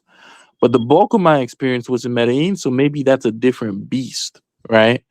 But when I was there, listen, you can be kicking it with a girl and you are getting all the signs, like she makes effort to be around you. She's around you, she's running late to work. So, she's just like, oh, let me do something for you before I go. You can be doing all of these different things and, you're interacting with this person, you speak the Spanish, and you still end up getting got. And then it's like, when you get got as like an American, like there was another incident too of another woman too that I thought I could trust too, where the reason why I actually helped her out, right, was because my mom ended up getting cancer around the same time, like 6 months before, and she had her surgery. So at the time, she was like, listen, my mom, I got a little brother. I can't leave him alone at home with the mom. She's got cancer and she's kind of going through it right now. And we're trying to, we need not only the extra income because she can't work, but we also need the extra income to actually help supplement the cost that comes with the actual treatment. Right. So I'm like, I come back to the US and she's like, listen, can you help me with this? Because I'm kind of in limbo right now. I got to go get a job. I'm like, all right, I normally wouldn't do it because of, my own kind of like barriers. But I'm like, you know what? I don't think I've been around this person long enough that I feel like, okay, maybe this person, they're telling the truth. It ain't going to cost me much to help them. I have trust and confidence in them, some level of trust and confidence. And then I helped her. Man, listen, about a month later, out of the blue, it's around Christmas time. I'm like, hey, I just wanted to chat with her a little bit. Not chat with her, but I just had a few questions about Colombia because me and my friend were having an argument and I wanted to get some facts. I just sent her a message. Literally, I'm like, next day, I'm like, man, I wonder if she responded back. Check my WhatsApp. All the messages between us were deleted. All of them. Every single last one of them. And I'm like, that's crazy. I check my social media where met her, blocked. I go in and I'm like, okay, maybe she just deleted it. I check on something else and I see she's right there. Her post is right up too. So for that reason, it's like you end up in a situation where like you really need to kind of be vigilant because from our perspective as Americans, women aren't going to cross a certain line. But when you go to some of these places, a chick will only maybe mess with you because she lives with 9 people and you have a peaceful house. They can come over and they can just relax there and just chill there without anyone bothering them. And that to them is just enough to just be around you.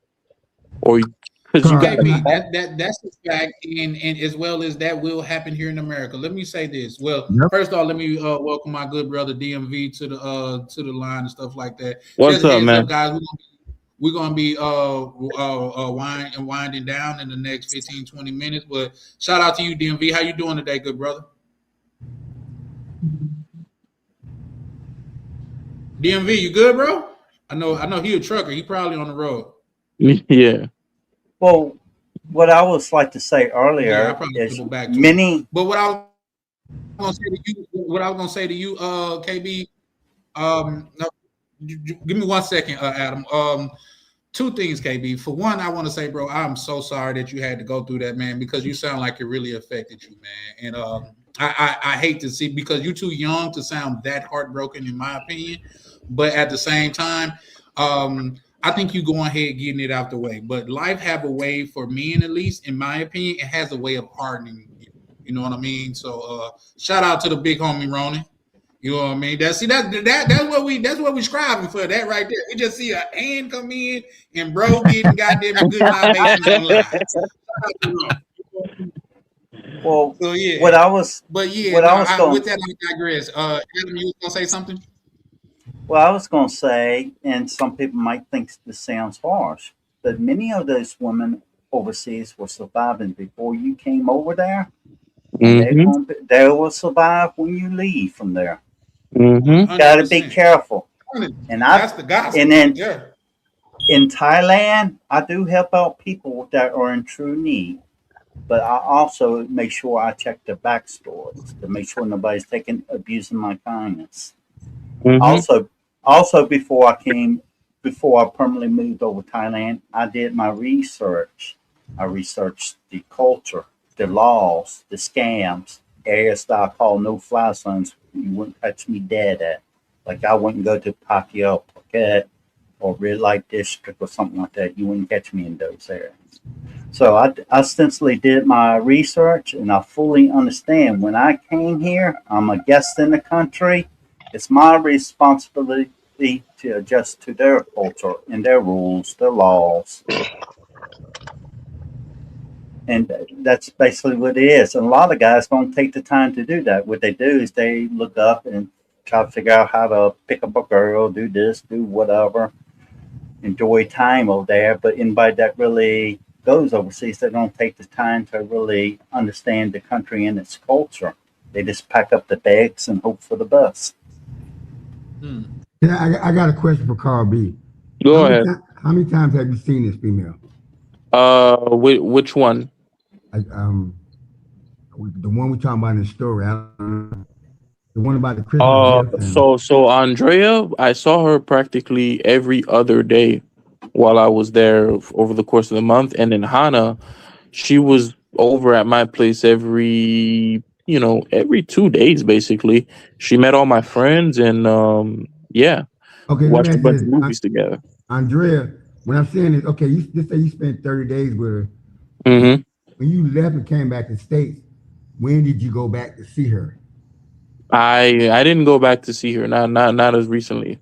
I left like probably right now, I want to say 5 months ago. Did she ever ask you if he was coming back? No, I don't think she did. Did you ever tell her you was coming back? No, I don't think I did. I don't make promises that I can't keep. That should have been a red flag. Yeah. When she called you up. Yep. So I'm just saying. So I'm confused. Like you met her for a month, but you didn't go back. You didn't plan to go back. So what's the issue? Well, no, because you were saying it's like dudes. It seems like these dudes aren't opening their hearts to these women and things like that. And I'm like, no, it's not that they don't want to open their hearts to these women.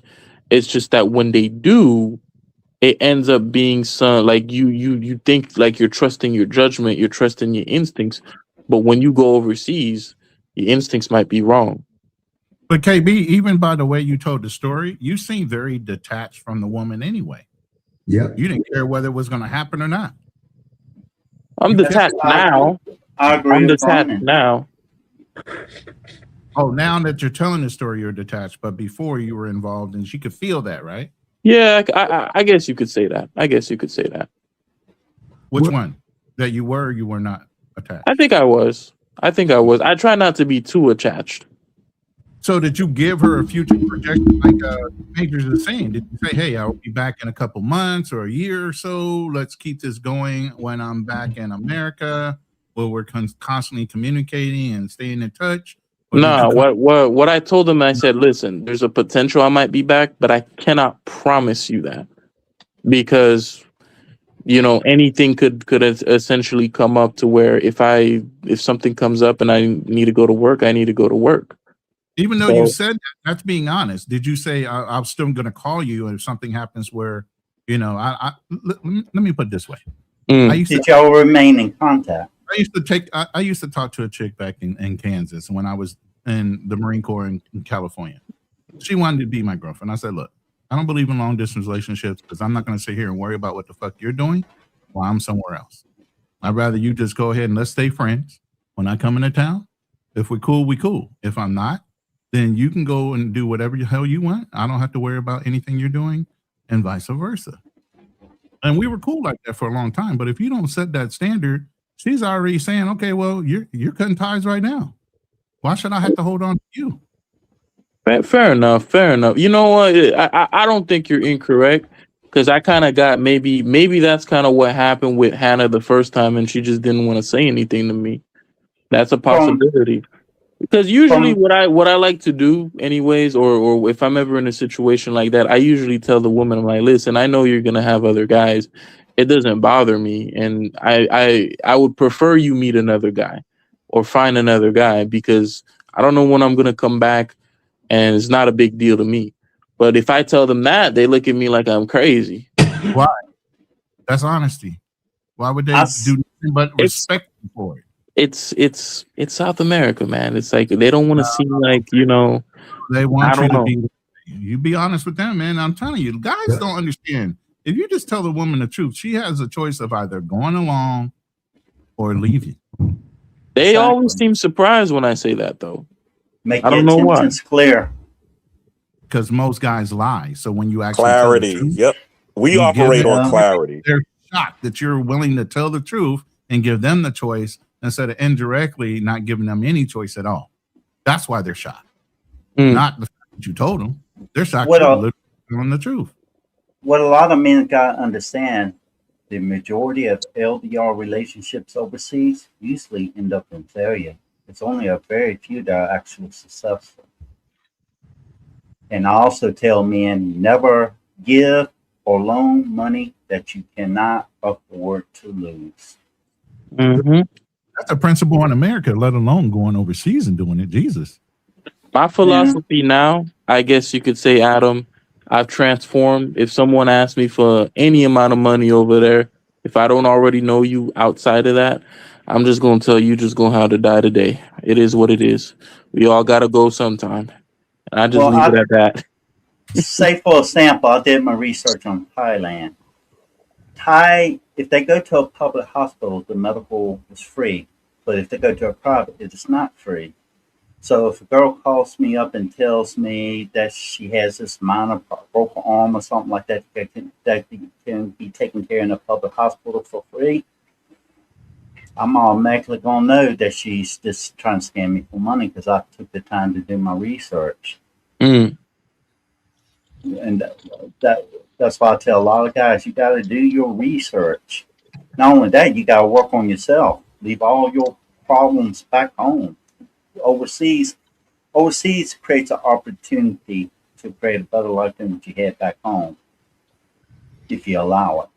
But what happens, a lot of people want to keep making the same old mistakes, and that no matter where they go, keep making the same mistakes, they're not going to be happy nowhere they go. You know, like peace, you got to find it within yourself first before you can wind up having peace surrounding you, but with other people that has the same values and principles as you.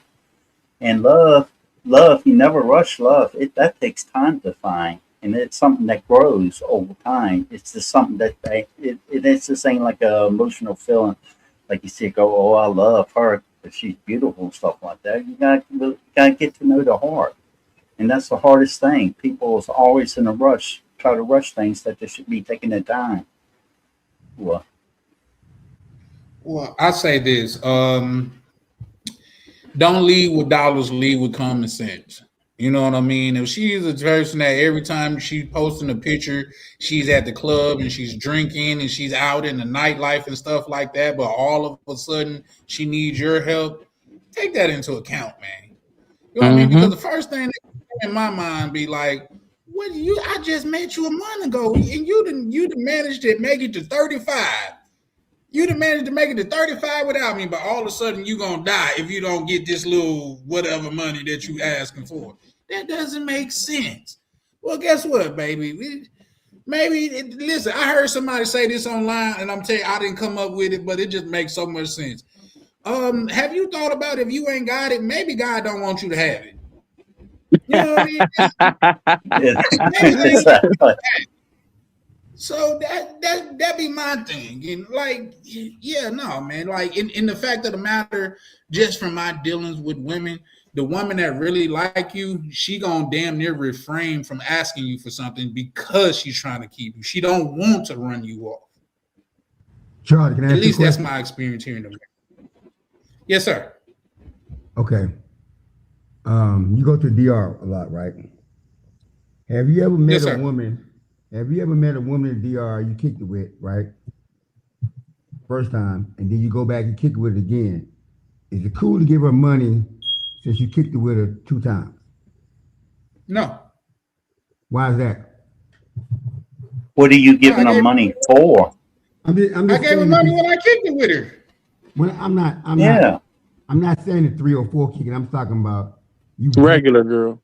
Now, it could be you hanging out with her, you enjoy her company, you come back, you go home to the States, and you come back, you hanging with her again, and then you go home. She said her arm is broken. Would you help her? With a round Depends of on the applause. country.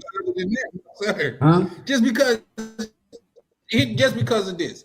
Like say, when I'm out there, I make my intentions clear. I make like if that's something that you want or you need, maybe so, this, that, and the third. But especially if you pick up on that and you're like, okay, well, yeah, I want something. It could be even swap, no swindle. I'm cool with that. I am, but at the same time, if you want something for me, for you to give me something, don't expect something from me and I get nothing in return. I'm an astute businessman, and I would have been broke if that's how I did business. You see what I'm saying? And furthermore, when I'm out there, I'm not looking for that. I'm not one of these guys that's saying that, oh, I got a relationship and I only go there once every quarter. I can't even speak the language that good. That would be naive, wouldn't you say? So you ain't never met a woman overseas and y'all kicked it like 2, 3, 4, 5, 6, 7 times. Yeah. Would you give her something? I gave her some then. You know what I'm talking about. Like give I her do something like, understand, you but know, I'm if answering she your asked question for the it. best that I can. No, I wouldn't. Like say, I got a chick that I call her my usual. Anytime I'm in town, I hit her up. She come through, kick it, spend the night. Like we have a damn good time kicking it together. But she not, for one, she not the type to ask me for something, and for two, I think when she did, it's an astounding no for me. Because if you Yeah, want me for what I I could agree do with for you, Charlie. you're not gonna want me. But when you say See, I agree with Charlie. I mean, I understand what Lee Majors is talking about because, as I said, it's really about clarity. You know what I'm saying? And you need to establish the clarity up front. Are we friends? If we're friends, okay, I'm going to treat you like a friend, and if I can help you, I'll help you. But if I'm your client, well, guess what? I'm your client. So guess what? When I'm in the mood to be, to go partake in your services, I will call you for your services. You just like my house cleaner. When I need my house cleaned, I'm calling you, which is usually about every 2 weeks. So it's the same thing for the chick. So she just gotta let me know what am I to her? Am I a client or am I a friend? Because if I'm a friend, that means I'm gonna give you some financial advice. I'm gonna teach you to fish instead of giving you a fish. But you don't want to be taught how to fish. You just want the fish that I got, and that's not gonna work for me. But okay, Me, I'm different. I'm both Charlie Chan and Lee Majors. I'm going to help you out every once in a while because we kicking it, and I can afford it. You know what I'm saying? If I'm doing this over here, I can afford it to lose it, to part with it. I'll help you out with it. You know what I'm saying? Like I mean, most of the girls that come over that are my friends that I date, I'm going to pay for the babysitter, even if they don't even ask me for babysitter money. That's the one That's thing that something that I they'll would do. usually get from me. I do that in America. Well, I have done See? it when I was younger. Yeah, for sure. See, but let me clarify something.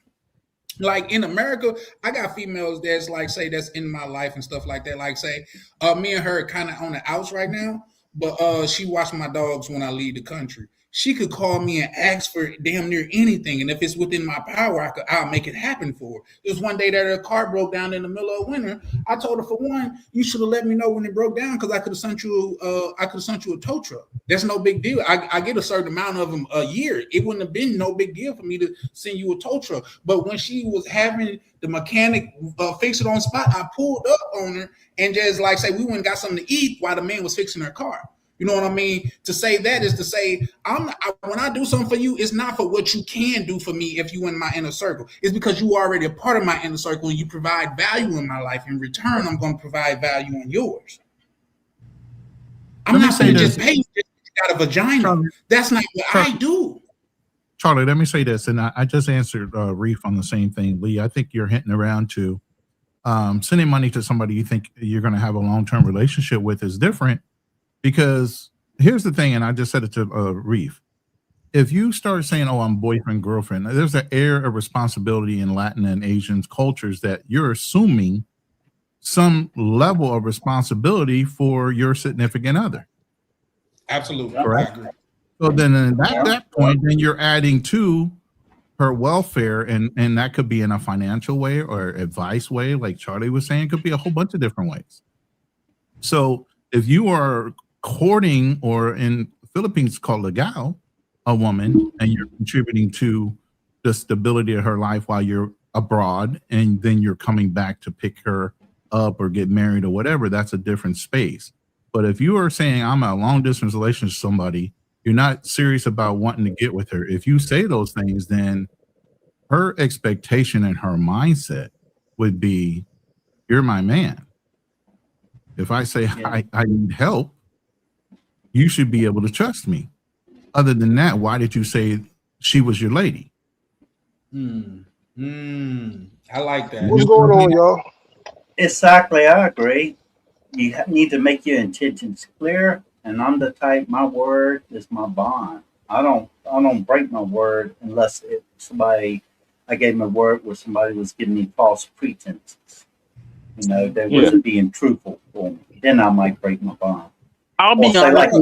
And for me, I mean, it's the same thing. Shout out to DMV. I think he just woke up. DMV, you must have taken a nap on live or something. Nah, I was going through a tunnel. That was a long ass tunnel. Shit. I said something to you probably about 45 minutes ago. Yeah. That must have been the key bridge. That must have been the key bridge. Okay, you in the DMV, huh? When I spoke to you, but I definitely had to acknowledge you, though, man. How you doing? All right, thank you. I'm good. This conversation, I've been waiting for a long time.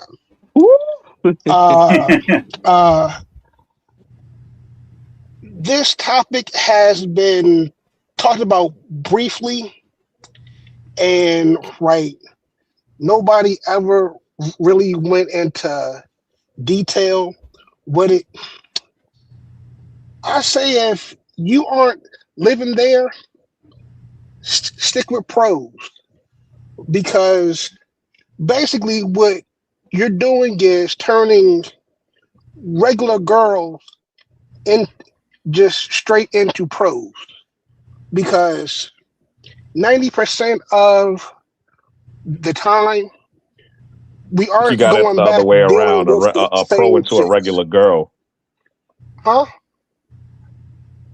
I think you got it flipped. You said turn a regular girl into a pro, and I'm saying nah, you're turning a regular girl a pro into a regular girl. I can see it both ways. Think about it. If all these men are going over there messing with regular girls and treating them like pros, you're turning regular girls into pros, right? Go there with false intentions. I disagree on that one. No. See, because the guys know. I get it. Yeah. So if you there for a good time, not a long time, and you treating this girl, for a good time, you making her a pro. The guys know what they are doing. So in return, the girl has been going through this with multiple guys, So now she's thinking, let's just get what I can, But that right? goes back to what Charlie was saying. Make your intentions clear But it, from the beginning, yes, and but see that where she's means coming if you from. make your intentions clear with a regular girl, you might as well just deal with a pro because she's going to start doing the same stuff with you with other guys. Well, if you made your intentions clear at the beginning, she's the one that decides where she wants to be with you or not. She makes that decision, not you. There you go. That's a She's fact. going to already want to be with you because why? You can do something for her that she can't. That's So the you're same. saying And you're gonna go for that, the Is a person having a gratification job, getting a versus the job, long right? term. Huh? Hold on. I see what he's trying to say, right? I And I've understand what he's experienced. trying to say. Yeah. And now on shucks, what was it? There I go. I lost my train of thought. No, you were saying something Take your about time. it's better to be with a pro because a lot of the times they're gonna end up doing the same thing that the pros do eventually because of guys are coming and leaving, getting into relationships with her. Well, here's the thing. Here's Yeah, the thing. but And if that's the case, if that's what you're saying, bro, I'm not trying. I'm not traveling to be a secretary. You know what I mean? I'm not a humanity like that type of person. Like, if that's the case, if she's gonna end up on that path anyway, why am I gonna be like, oh no, I'm gonna do my part? No, she's and I'm letting her know this is how I'm coming. I'm laying it all out, and you still decide to be there. At the end of the day, remember, I fuck with of age women, so she is a consenting adult. She have the yes, that I doors, the locks understand. that on the doors where I be at. They is to keep people out, not to keep people in. You know what I mean? So, and she want to stay. But you know what my intentions are. If you want to go, I got respect. I can respect that. That's just is. That's not what you're looking for, and that just is what it is. But understand this: if you stay, it is what it is. But Yes, but we can't get mad when they ask for money. Once right, we leave. I never get mad. Who said I was mad? I just tell them no. Why would you No, get no, no, mad? no, no. As That's like getting right mad for your as kid far asking you for some as ice cream. when right KB was talking about the broken arm and the Christmas gifts. Because it sounded like when he was dealing with her, he was kind of treating her like a girlfriend. Thank you. Girl, kind of like I a mean, and that may That girlfriend be he on didn't so. trust. That demand. You may got be to add so. that too. That may be But so. keep going. But I do agree with DMV. If you're going to enter a serious relationship with a woman overseas, you should be living over there yourself. Unless y'all I plan on, unless you Oh, you'd okay, made a, hold you on, hold both, on. you, but Go ahead. let me finish. If you make it, unless you make a decision, both y'all together that you're planning on bringing her back to your home country. And each It's of not. them, go ahead. No, go ahead. I don't want to interrupt you. No, I was pretty much finished. So go ahead, no No, problem. I see what you're saying, but like it's kind of like, for example, right? It's not so much like you're treating her so much as a girlfriend. Like, okay, for example, if I'm, gonna go out to like a restaurant, right? And I'm just gonna grab a bite to eat, and she just so happens to be coming over, I might say, okay, let's just go get something to eat. And it's not a big deal. In a way, you're treating her like a human too. You get what I'm saying? I'm not saying like you. So it's like maybe you might see it as girlfriend boyfriend treatment, but from my perspective, it's just like if I was gonna go anyways, I was gonna go anyways. If a friend was gonna go with me, I was gonna go with them anyways.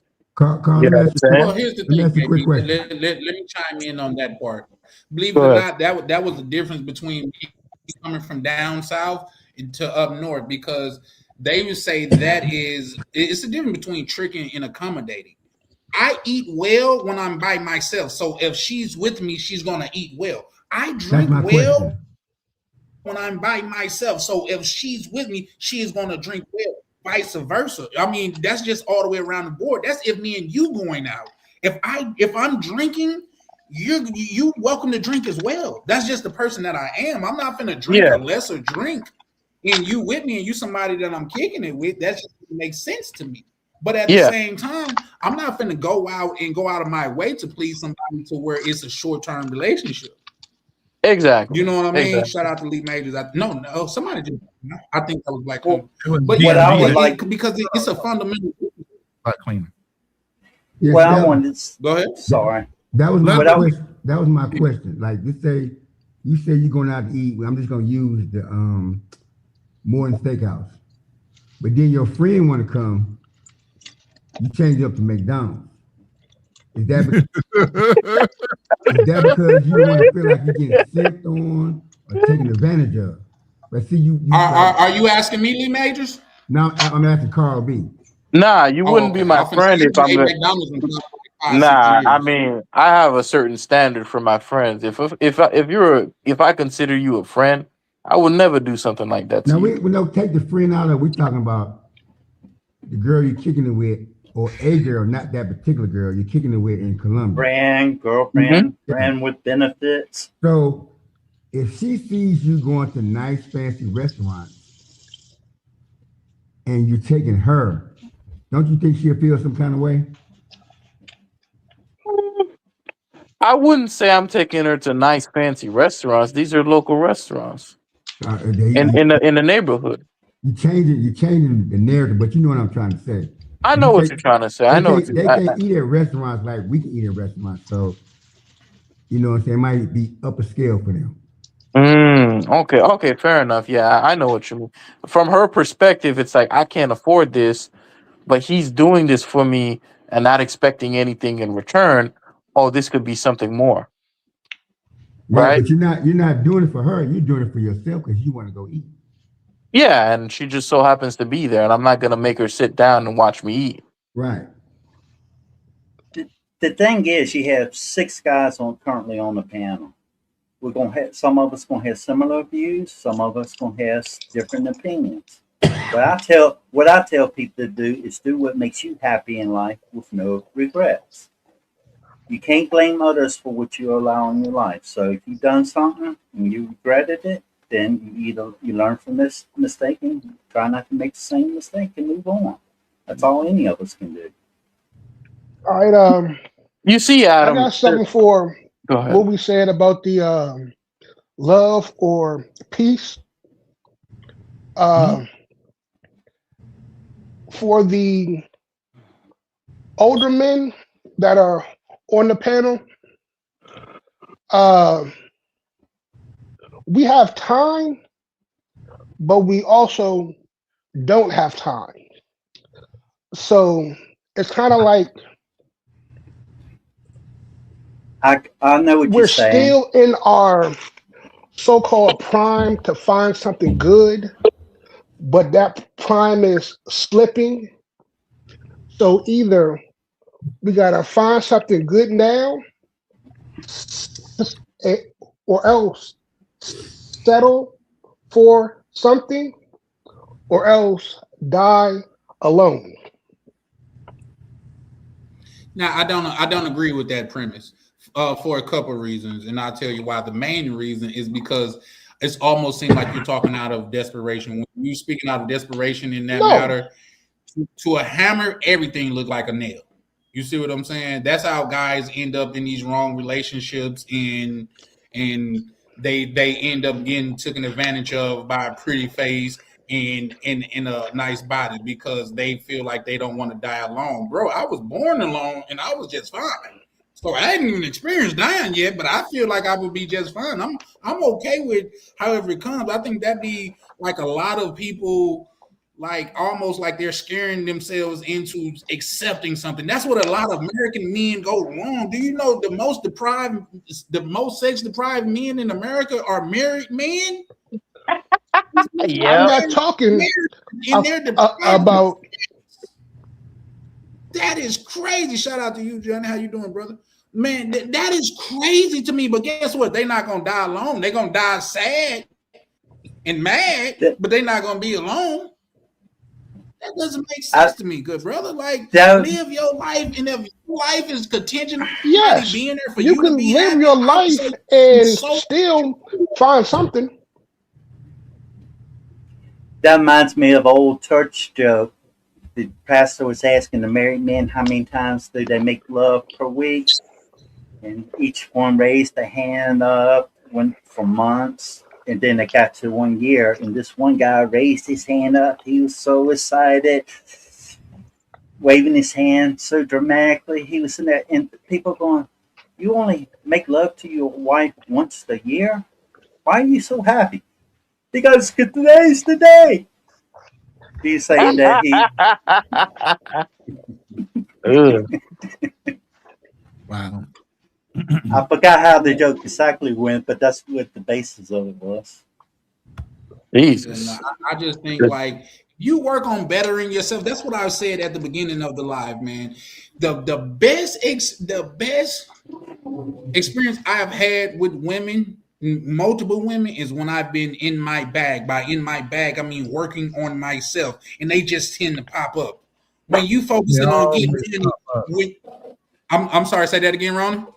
They always pop up. You ain't Just got pop to up look. out of nowhere. It's like they be hiding in the bushes. They're like, "Hey, how you doing? You just coming home? You look hungry. Let me make you something to eat." That type of shit. But when you're going out there, you just looking for them. You neglecting what you need to do as a man. Women are like, and here's the thing: a lot of my relationships went awry because the woman became the apple of my eye instead of me focusing on my goal. You see what I'm saying? Instead of me staying true to my mission, because she liked me when I was on my mission, and somewhere it went awry when she became the apple of my eye. I wasn't on focus on my mission no more. I was focused on her. She You gonna come must and go work. as she, but I'm gonna be who I am, and the thing that I am, baby. Listen, come or go, it's not gonna make me no never mind. Because guess what? The same way that you came is the same way that somebody else will come. Focus on making yourself who you need to That's be. it right there. That's it right there. Mind, body, and spirit. That's Okay? all You I'm gotta work saying, bro. on Like you those first. said, we got to get out of that mindset. Oh, we're gonna die alone. What the fucking do? We're gonna be dead. Listen, I can tell you that I was in Mississippi, and I used to tell people my greatest fear is when I die, nobody coming to my funeral. The old man said, "Why do you? What is it gonna matter? You're dead. You're not gonna be to go. What do it Every matter?" everybody dies alone. Who the heck's gonna come with you? Who's gonna say, "Oh, I'm gonna die Well, so I can come along with you"? That's not gonna I happen. always, Everybody's gonna show I, up. That's all about ego. well, Who gives a fuck? well, it's nearly not about ego, because, and I'm gonna tell you why. And I always tell this story. My brother, excuse me, my father was one of these guys out here who was trying to help the world, you know what I'm saying? Especially women, you know what I'm saying? He was a trick, simp, however you want to call it, Damn. and when he died, okay, the only reason I'm saying, because he was a womanizer, he was a gambler, sharp dresser, everything. They called him Good Time Charlie. That's what my father's name was, Good Time Charlie. When he died, all of these people who he so-called helped, gave money to, nobody showed up to say thank you for what you did, or you was a big help. You done paid my light bill, you done paid my phone bill, you done saved me from getting kicked out of my house. And he done did a lot for a lot of people. But when it came time to bury him or cremate him, it was his kids who had to pass the hat around in order to bury this dude. So it's like, damn, you done did all of this good for all of these people, and ain't nobody here to even say thank you or, God bless you or nothing.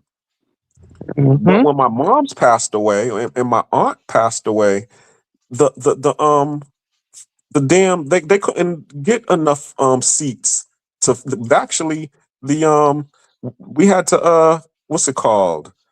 There were so many people in line for the funeral procession to watch them get buried. They had to wrap around the church twice. Standing room only. What Standing happened? room What was the only. difference? To be honest with you, the only thing that I can think of is they were women and he was a man. And women stick I know. together and men don't. Because but at the same time too, once again, as I said, he was out here trying to, do so much, for the people who really didn't care about him. So my point is, care about the people who care about you.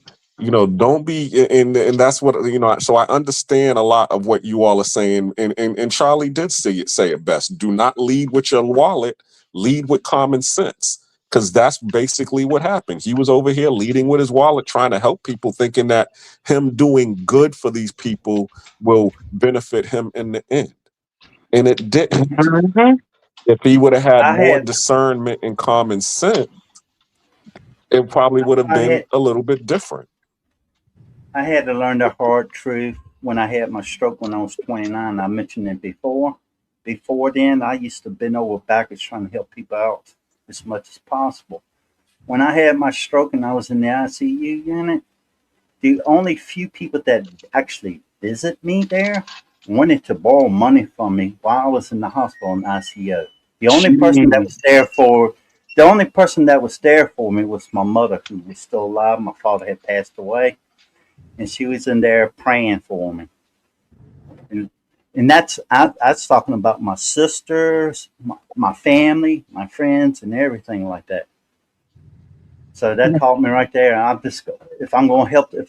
not going to stop helping people, but I'm going to help people in true need, and I'm going to check the backstories to make sure to tell them the truth. Other than that, I ain't helping nobody. Yep.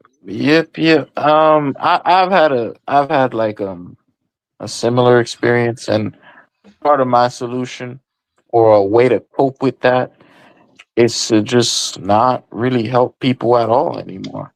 Because I realized it's like over time, I really went out of my way. I had an instance where I had a friend, right, that we grew up together from the time we were like probably 8 or 9. And he fell on some hard times. He went to school. He didn't really take it too seriously. And, he didn't end up getting his degree. He kind of failed out. And, at the time, I had just gotten an accounting internship, and I was making really good money, more money than I ever made. And I said to him, if you really, I can do this for you. And I already have contacts and people I know that I can contact, and I have a good relationship, and they can get you an internship where you could make double what you're making now. I could do this because I'm going to do this because, I really want to help you out. And I had him come over and we made his resume, and I spent hours working with him. And then at the end of it all, I contacted him one day and I never heard from him ever again. He didn't follow up. He didn't do any of that stuff. And it's like, it wasn't the first time something like that happened, where you offer to help somebody and you do something for them free of charge that normally they would have had to pay hundreds of dollars for. And then at the end, it's just like, whatever, they don't take it seriously. They walk away. And then at the end, they end up exactly where they were. And it's like, why did I even make this effort if this is how it's going to be? If someone made this effort for me, I would seize the opportunity. But you got it for free, and it's whatever. You know what I'm saying?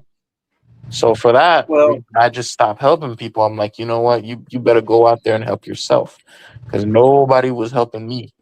And this is where I got. So it's up to you now. I live in a village in Thailand, so it's a little bit easier because a lot of people know each other and they like to gossip. So you usually can find out very quickly if somebody's being honest or being untruthful. Yeah. So you just gotta be careful. You gotta just be careful on who you help and make sure nobody takes advantage of your kindness. And even if you as careful as you possibly can be, there's still gonna be people that possibly take advantage of you. But if they do, you cut them off. You don't have nothing else to do with. Yeah. You see, Adam, that's the end of it. Because that brings up a good point, Adam. It's not necessarily the helping people out, right? The thing is like, okay, you help all these people out, but who's there to help you? You ever been in that situation And you're like, damn, Well, I do Nobody, everything I bro. We can. don't get help. You know We're what I'm saying? men. That's the part of being men. Listen, You this know? is what I tell my people that's in Mississippi that is really going through a hard time, because I was there and I was going through a hard time as well. Bro, if you're waiting on somebody to save you, you might as well go and die. Nobody's coming to save you, bro. Nobody, Mhm. as men, only we're responsible for saving ourselves, man, and we have to do that. Align with some goddamn it, some higher power, some higher mentorship, something that's going to help you get out of that space. But don't nobody owe you anything. And if you help somebody, it's strictly because you want to. Nothing other than that. Mhm. exactly. We are the givers Um, of life. That's why we are the seed. The women are just the soil.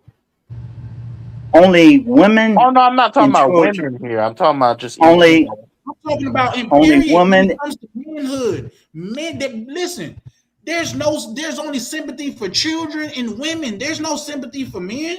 Once you hit 18, if you see a story on the news about a person getting deleted, they wonder what he did. There's no, oh, poor him. But it could be a woman that's 35 years old and got them like the woman that what happened in Chicago. Everybody was like, oh, this, that, and the third, until they start looking at her DMs and her messages and stuff. As men, bro, we gotta let that shit go, bro. You know how many people that I done looked out on only to fall out with them because I wouldn't continue to look out on them? Mhm. You can say yes to 100 person now. You can say yes to a person 99 times, and they're gonna only remember that one time you told them no. Mhm. When men, That's just women and children, man. women and children are only ones that are loved unconditionally. Men are only loved for what they can provide. There isn't Conditionally. nobody. That's a condition. There is nobody coming to save you. You must pick your own self up and become your hero in your life. You can't expect That's a other fact. people to do it for you. Now, I have a wife that helps me out and stuff. I have a good relationship with my wife and helps me out and stuff like that. But tomorrow is never guaranteed. Nothing is ever guaranteed in life. You always got to you got to prepare for the worst and hope for the best. Mhm. That's a And fact. dealing with It is a dealing with fact. stroke with me dealing with strokes, pulmonary embolism, blood clots in the lungs, renal thrombus, which is blood clots in the kidneys, and DVTs, which is blood clots in your lower legs. That taught me that at an early age, and it was a hard lesson to learn. Mhm. Mhm. Mhm. Man, listen, I used to volunteer. Well, it didn't start off as volunteer. It started off as I had to do like like work, like when you owe for so many tickets, you have to do work and stuff. Like I come from Mississippi, and the police, if you got a ticket down there and you didn't pay it, and the police catch you, like you get pulled up, you go to jail. That's just it. And Minnesota, I wasn't prepared for that. They just keep letting you go. Like I'm like, damn, this shit's like 10 bands, and y'all just keep letting me go. I'm not gonna pay the shit. So it came around to the time it was like, listen, you either finna go to jail or you finna have to pay it or you finna have to do some type of community service. I chose community service just because everything's a finesse with me. Do you know community service because of my history and things of that nature? I was working at a Salvation Army. I'm sure Salvation Armies are all over the country, but this is where I was working in the cafeteria, and I would feed, like, say, the people that would come through or people that were staying there. Mind you, people that was living there, they was living there rent free because it was just like it's a shelter pretty much. You know what I mean? Sometimes people come out to the street and eat for free and things of that nature. But the largest group of people that was men. Yeah. Was men. Mhm. That's the largest people that was there, and that's including women and children. Did you really say 10,000? What'd you say? I said, did you really say 10,000? 10,000 Yeah, what? and stacks on tickets. Yeah. Yeah, 10 bands on tickets, yeah. God damn. What? That's How not did really you, a lot when you think about it, man. Yeah, bro? How did you not go to prison, bro? Shit. that's is what I absolutely said. a I lot. told the judge how they didn't put me in prison. He was Bro, like, well, it we is finna figure that out. absolutely a lot. And how come you haven't gone back to driving school? What the fuck are you doing to run up 10 bands? Damn right. I was waiting on them to goddamn, because like I say, in Mississippi, you get, I don't care if it's one ticket. If it's not paid and the police pull you over and it shows an unpaid ticket, you're going to jail then. Right then. So that's what I was used to. Like, because you got to pay the ticket to get out of jail. That's a hell of a motivation. Brother. So they never put me in jail. They never Just like. say I'm a reformed procrastinator. Just say I'm a reformed procrastinator. Just say that. Say it out loud, real quick, real proud. Now I got my license now, though. I got my license now. Like I didn't have my license. I'm a reformed procrastinator. Say it. No, I wasn't. No, I say it. I'm a reformed procrastinator. I was waiting on them to do their job. You know I've done a lot of stupid crap in my life. So Hi, Adam. Like because it was a trap. So listen, the whole thing was a finesse. But like I said, I got out of that and I got my name back clean and everything, and now I got my license. But yeah, it was 10 bands. It was 10 bands and some change actually. But because you gotta keep in mind that could have been just 10 times.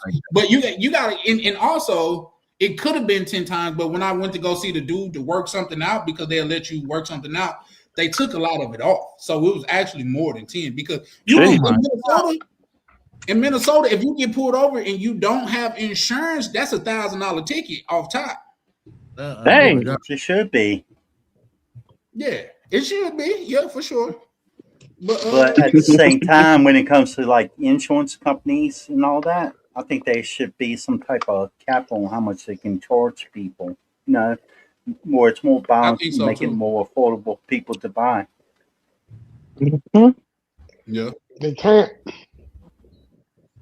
Yeah, I think so too. But it's all a racket though. But that wasn't the point that I was trying to make, DMV. You just caught on to the DMV. Yeah, the volume ticket.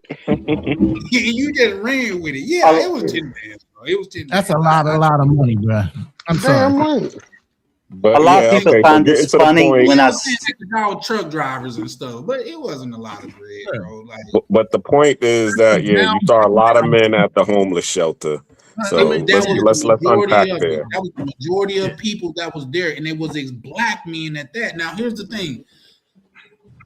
If I'm being transparent, like some of them was trying to get their life together, but some of them was just dead right bums, bro. You know what I mean? Some of them they felt like the world owed them, and they was waiting on somebody to come save them. They act like they had the right to free food in a shelter bed. Like they had steak. Oh, I live here. This is what they have to do for me. Nobody have to do nothing for you, grown man. Exactly. That's just like you could go to any government office in the United States and you will see somebody in there cutting up talking about their money. And they talking about food stamps, government subsidy. I'm waiting, y'all need to give me my money. Who the hell are you talking to, lady? Well, the Bible says that you should help those in need, but it never tells you to help the lazy or the ones that are self-destructing. Yes, the Bible preaches against slothful individuals. Exactly. Lazy people or people destroying their lives. You know, it tells you not to help them out. Yeah. I have a story with that as well, with the homeless, like especially the lazy, slothful part, because once again, my father, when I was just telling you about, house foreclosed on, but during the time that he was going through the foreclosure, he was too old to be in there anyway, so they put him in a assisted living facility. So he had a guy that was, he was renting rooms to, and the dude was a ex-homeless person, but then he ended up becoming homeless again because he lost his job. All right. So long story short, I went and found the guy and said, you could stay here until they foreclose on the house. All right. He stays at the house. I go over there to go check up on him. I go up in there. There's 6 other men up in the house with him. See what I'm saying? And they're all homeless, just like him. Yeah. One of them even had what's it called? A dog. No, not a dog. He had disability. So he was even getting money. But what this dude would do, because it happened while I was there, he got his check on the 1st. He left the house Okay, went and checked into a hotel room, got 2 broads, and this is in Atlanta. He done got 2 broads off the street and partied with them all weekend, spent up all his money, and then when all his money was gone, he was broke again. It came back to the house. And I'm sitting here like, why didn't you just bring the broads back to the house? Oh, well, your house is too nice. I didn't want, these broads be, wanting to fight and get violent. I didn't want them to tear up your house. I was like, well, that's respectable, but damn, you're getting whatever, the $1,500, $2,000 a month in disability. You know what I'm saying? This is a way that y'all could actually pay to live here. You know what I'm saying? Because the house is in foreclosure right now. But if you all, there's 6 of you all, and this is a 5-6 bedroom because it had a finished basement. This is a 6-bedroom house. All of y'all, the rent ain't gonna be that much because the rent was only like $800-900 a month. You're lucky that they didn't trash the home. They don't think exactly. like that. No, they definitely don't. That's also a reason I stopped helping homeless people. There used to be this old homeless guy I used to help out from time to time. I give him, if I came from Walmart, I give him a little $5. And then one day I'm just kind of riding around town. I head back behind like a Checkers. I was driving back, and I see this man in the drug alley, bro. I'm like, that's incredible. The entire time I'm thinking like, oh, this guy's just down on his luck dude. But realistically, they're just taking the money and they're spending it on drugs. And I seen them too. And I can't help like talking. It's a such thing as being down on your luck. I've been down on my luck. I'm sure other men on this panel have been down on their luck. Yes. But that's a temporary. Bro, I was homeless on dialysis living in my truck at one point. In the middle of winter in Minnesota. But it's a temporary spot, bro. It's temporary. That's nothing. That's something. For you to realize, bro. Nobody's coming to save you, and don't nobody owe you nothing. You are the reason.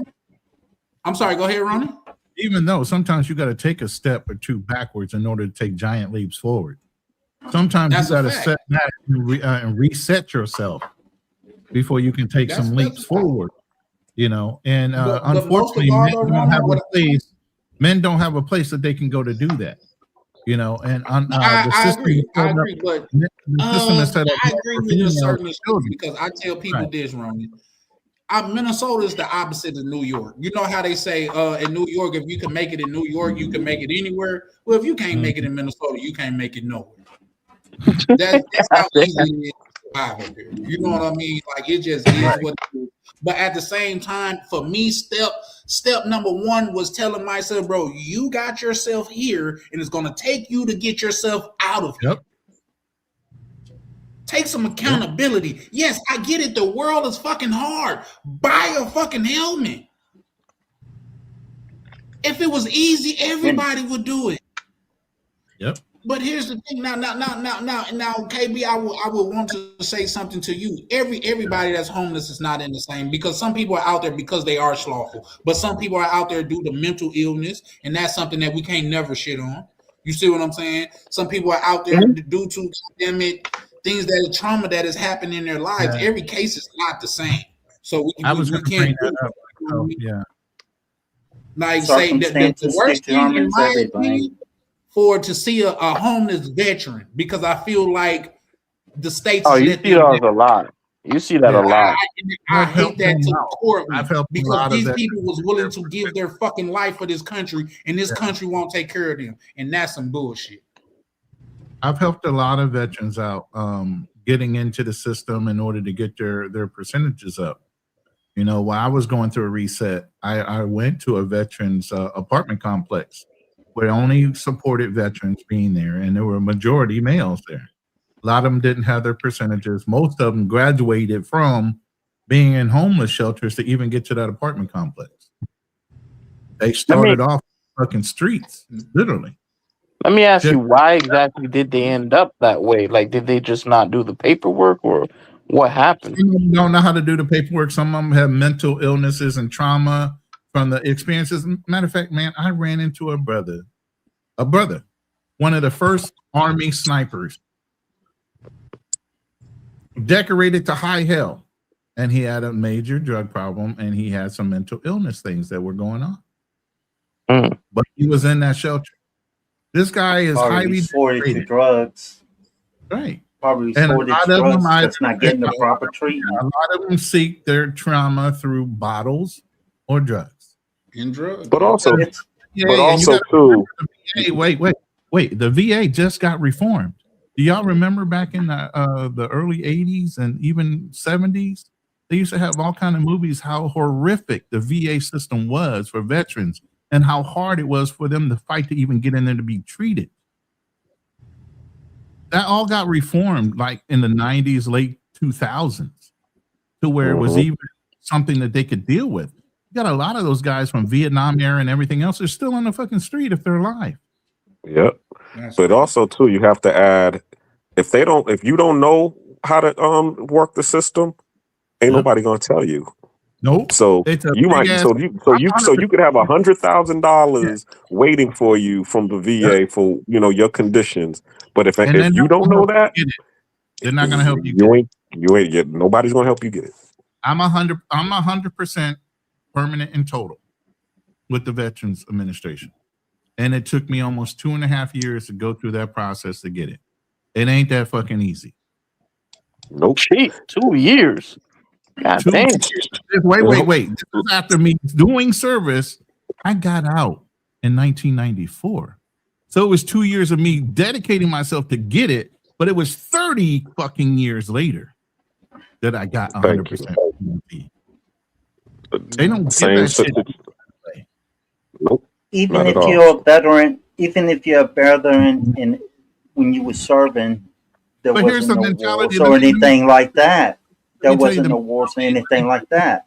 Let me tell you the military. The thing is they had that potential war of defending the country looming over their head. They knew But that when they that's not went even in, it, and Adam. they should get the same benefits. The biggest thing is, Adam, a lot of dudes, when you're in the military, you have a certain mindset. You got to achieve missions.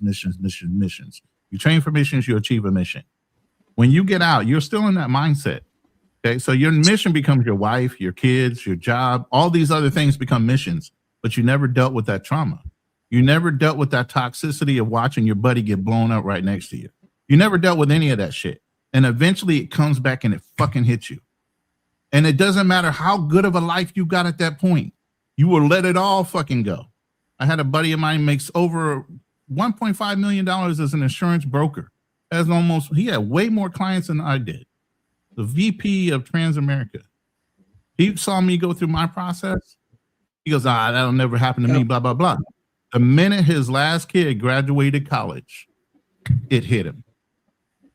And it didn't matter what the fuck he had on the table, all of it had to go so that he could focus on himself.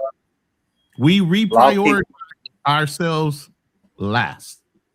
And that's the problem. A lot of men prioritize taking care of their family, earning money, but they never deal with their fucking traumas. We're told to suck it up. But you Hold got to yourself up by the bootstraps.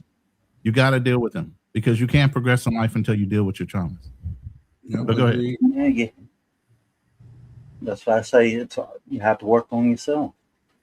Yep, It's agreed. one of those questions have- I always have too, because it's like usually whenever I see homeless people out there, it's always men. Always men. I almost never see a woman homeless. And I'm like, why doesn't the government just help these people? Because it's like, it doesn't serve society either if you have a huge underclass of men. But no one really seems to care. You know what system is captured for those men? Prison system. Oh, yeah. Of course. That's what captures up most of those. There's a lot of mentally ill people in prison.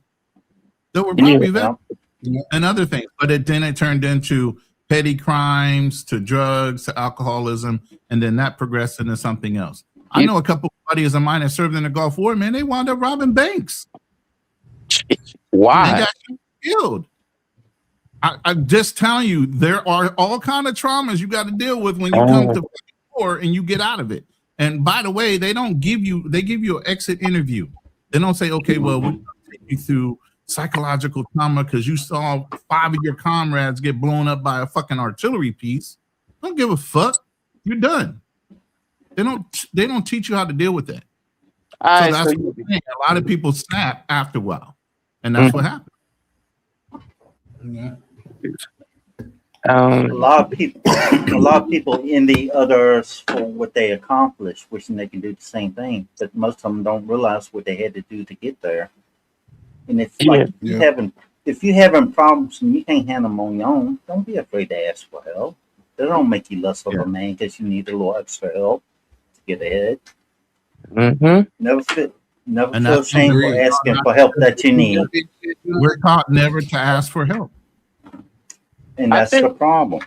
I think this is like probably a good era because I think at least what I've been seeing in the media, we're at least reaching a point where it's being talked about. But I think it's only being really talked about because now we see a whole group of guys just dropping out of society. I think they're more concerned about, what that's going to mean for society and women than what these guys are actually going through, in my opinion. But at the very least, the government is starting to take notice and having to do some kind of action. I don't know what they're going to do, but it's gotten a lot better for newer veterans, but the older veterans are the ones that are still fighting. The newer veterans are coming out. You ever see a kid, maybe just got out of the military after serving maybe 5 or 7 years, he's driving a fucking F-150 truck, already has a house, he's all set up. Because of all the shit we went through, we already prepped them to expect to do something for the newer kids getting out. But they still give the older ones a hard time getting in. Why do they give the older ones a harder time? Because we're aging out, they'll owe us more money and they'll have to pay us more. I hope that people will die out instead of paying out. They'd rather us die off instead of pay us out. Law of average numbers. That's all. But go ahead. No, it's but like Charlie was talking about the Salvation Army doing community service there. He didn't see a lot of women there, mainly because they're not held accountable for the accident. They might have some same tickets he had, and they still out there to get like a get out of jail free card or something. It's crazy. Well, if you guys really want to know, believe it or not, there's a shelter here exclusively for women and children. Men can't even stay there. That's not unbelievable. They're all over the country like that. Yep. You see what I'm saying? Which is crazy because it's like men are the forgotten members of society, but women, the feminists, get out there and they want equality. What about that equality? What about men go to jail numerous times more for the same crime that a woman would do, and they get way less time? You know what I mean? What about don't serve any time at all? Exactly. What about the deletion rate for men is 10 times the deletion rate for women? No, the thing with a lot of feminists is I don't even think feminism is a real study. Like, you can go study in college, but I don't think that shit is real. The problem it's real. They tell you men is the bane of your existence. I think you can get a degree in feminist studies. You can get a degree in feminist studies. Your car keys and they say I wouldn't waste the money. That's what I told my daughter. You're not going to school to get a goddamn Kumbaya degree. We ain't gonna do it. Feminists are teaching other men. Feminists is teaching other women to hate men. That we are the problem. We're the evil. We're the evil in the world. Yeah. The problem I tend to have with a lot of feminists is that it always tends to be something that's very fair weather. So it's like, okay, you'll have a situation like you just described, but they don't really give a damn about protesting about it or doing anything about it because it's not something that's going to directly benefit them. So they kind of want the cake and eat it too. They only care about it when it's in their favor. Of course. It's like, all right, I mean, would you be willing to increase incarceration rates for women? They're not really going to protest about that, but let a man make slightly more, or he's in a CEO position or some coveted position, then it But here's the matters. thing about that, KB. They say the study shows that men make more, but they also work more too. And harder. Yep. Men And don't get harder. Yeah, paternity leave and stuff like that. yeah. So yeah, no, that's something to pay attention to. But with that being said, guys, we're gonna start wrapping up, man. Anybody got any closing words that they want to say? Because I'm gonna be back tomorrow. I already got the live set up for tomorrow. If you guys want to check out that thumbnail, it's already up. It's gonna be tomorrow at 7:00. But anybody got any thing they want to say before we get up out of here? Damn, you should have went live on Wednesday. Shit. I'm going live Wednesday too. I got a whole little. I hit you up in the back office. You actually, yeah, I hit you up in the back office. Okay. What's the topic? But you of said tomorrow? should have went live on Wednesday. Like you talking about last Wednesday? No, this Wednesday. Cause You too intelligent to speak like that. You spoke in past tense as if Wednesday is Really? already passed. Yeah, you said you Mhm. should have went live Wednesday. Wednesday haven't came yet. you're right. Sometimes that'll happen. But The But anybody topic wanna say on anything? Wednesday is ruining or elevating, Lee Majors. Ruining or elevating? Ruining or elevating is what he yeah, has that's on the there. topic for tomorrow night. Like say because we had a discussion on that briefly on another live, and it was about like say because I know I'm okay with tipping coach, especially if I go to a place and I'm used to, let's just say Misha, she used the point of where she would get her hair done here and it'd cost like $40 to $60 for like a straightening. When she go to the DR, it costs $6. So she'll give a person $9. But somebody argument was like you're ruining the culture doing that because when you give them more, they start to expect more. You see what I'm saying? So I understand both sides, but that's going to be the topic for tomorrow. So you guys want to chime in on that?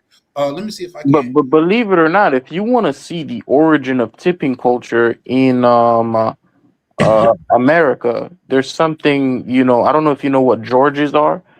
So after the American Civil War, the Georges, they were black porters who were basically worked inside of cabin cars, and this was post-slavery, and they called them Georges because the then CEO of the company was a guy who had a last name George, and in that time, every slave was called their master's last name, so they'd be like a George. Oh, use it exactly. And then the thing is, the problem is that they wouldn't pay these people.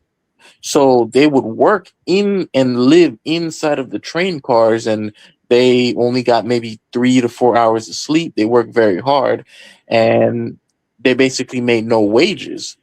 And any money that they made was 100% in tips. Meaning, if they did not make tips, they just didn't make any money at all, period.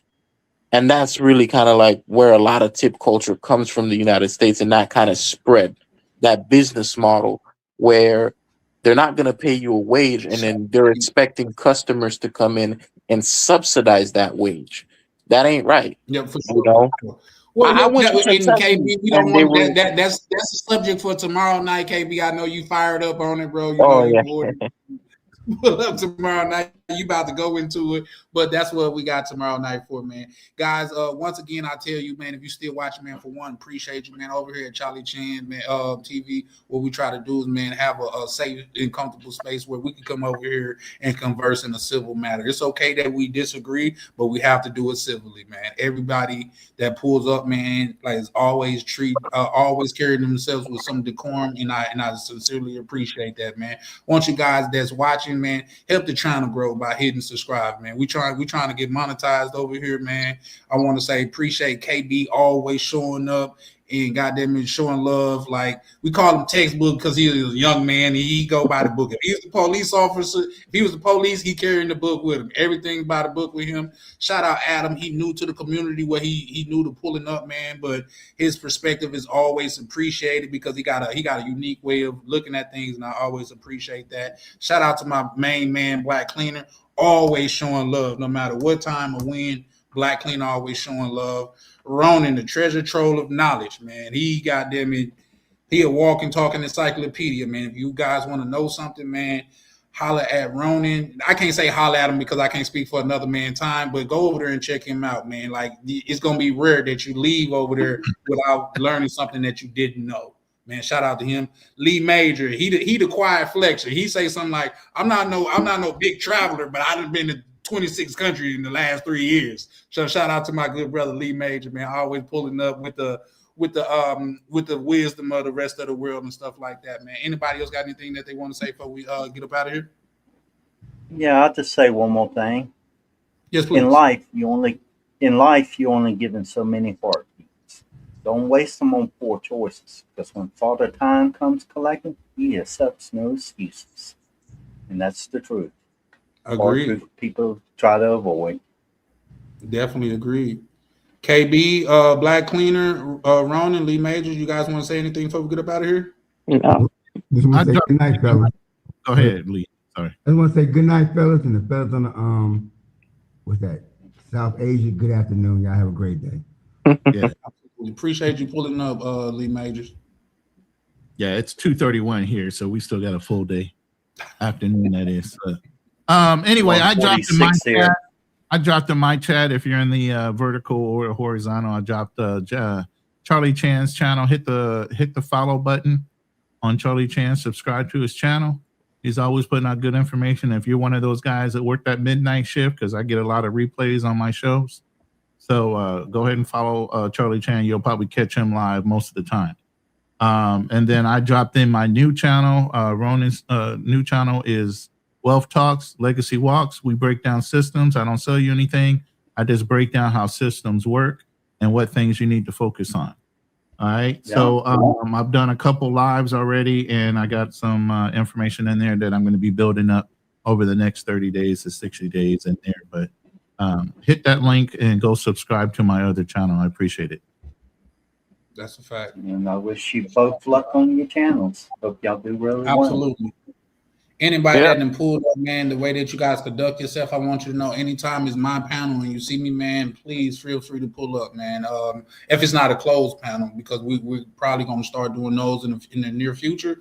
But, man, anytime it's an open panel, everybody feel free to pull up, man, because I enjoy conversing with you gentlemen, and I always walk away learning something that I didn't previously know. So with that being said, man, we're going to go ahead and close out. Black Cleaner, you got anything that you can add? I'll say one more thing after Black Cleaner. Sure. Black Cleaner, you got anything that you want to add? Are you good? Thanks for having me on the panel. Subscribe to my channel, The Black Cleaner. I do have some new content coming out. It's a new segment now. It's entitled Traveling While Black. So I'll be going to all of the new places, giving you boots on the ground information on, the places that are safe for us to be and to enjoy. And that's it. Thank you for having me on the panel. And this is the Black Cleaner signing out. Mm-hmm. The Black Cleaner. What I was going to say, most of y'all should know my character now.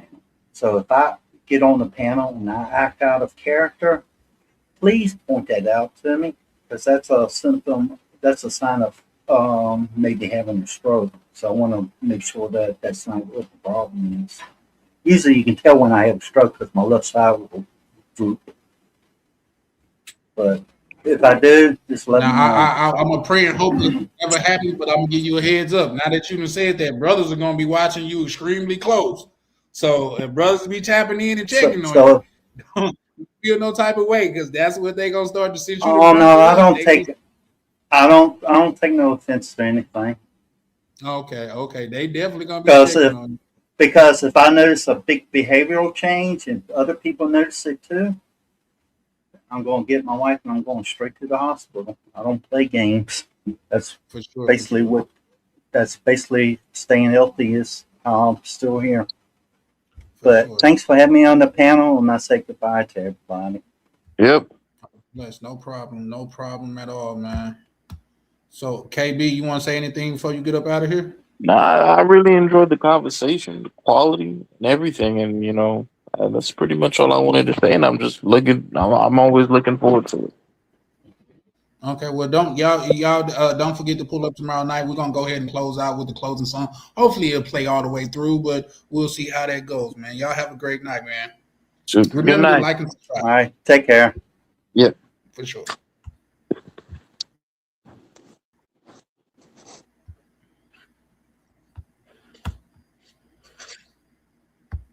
Oh, I'll add that back to the joint. We're going.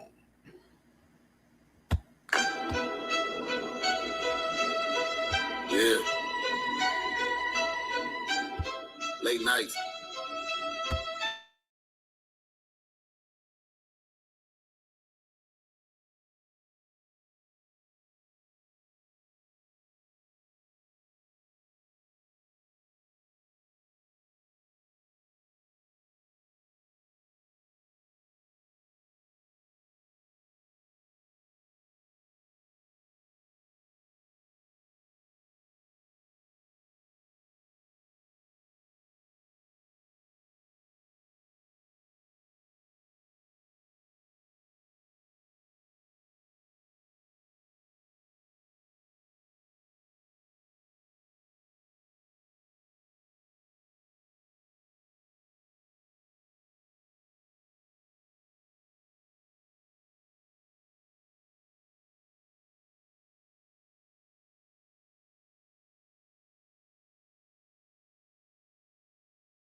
Who keep the lights on.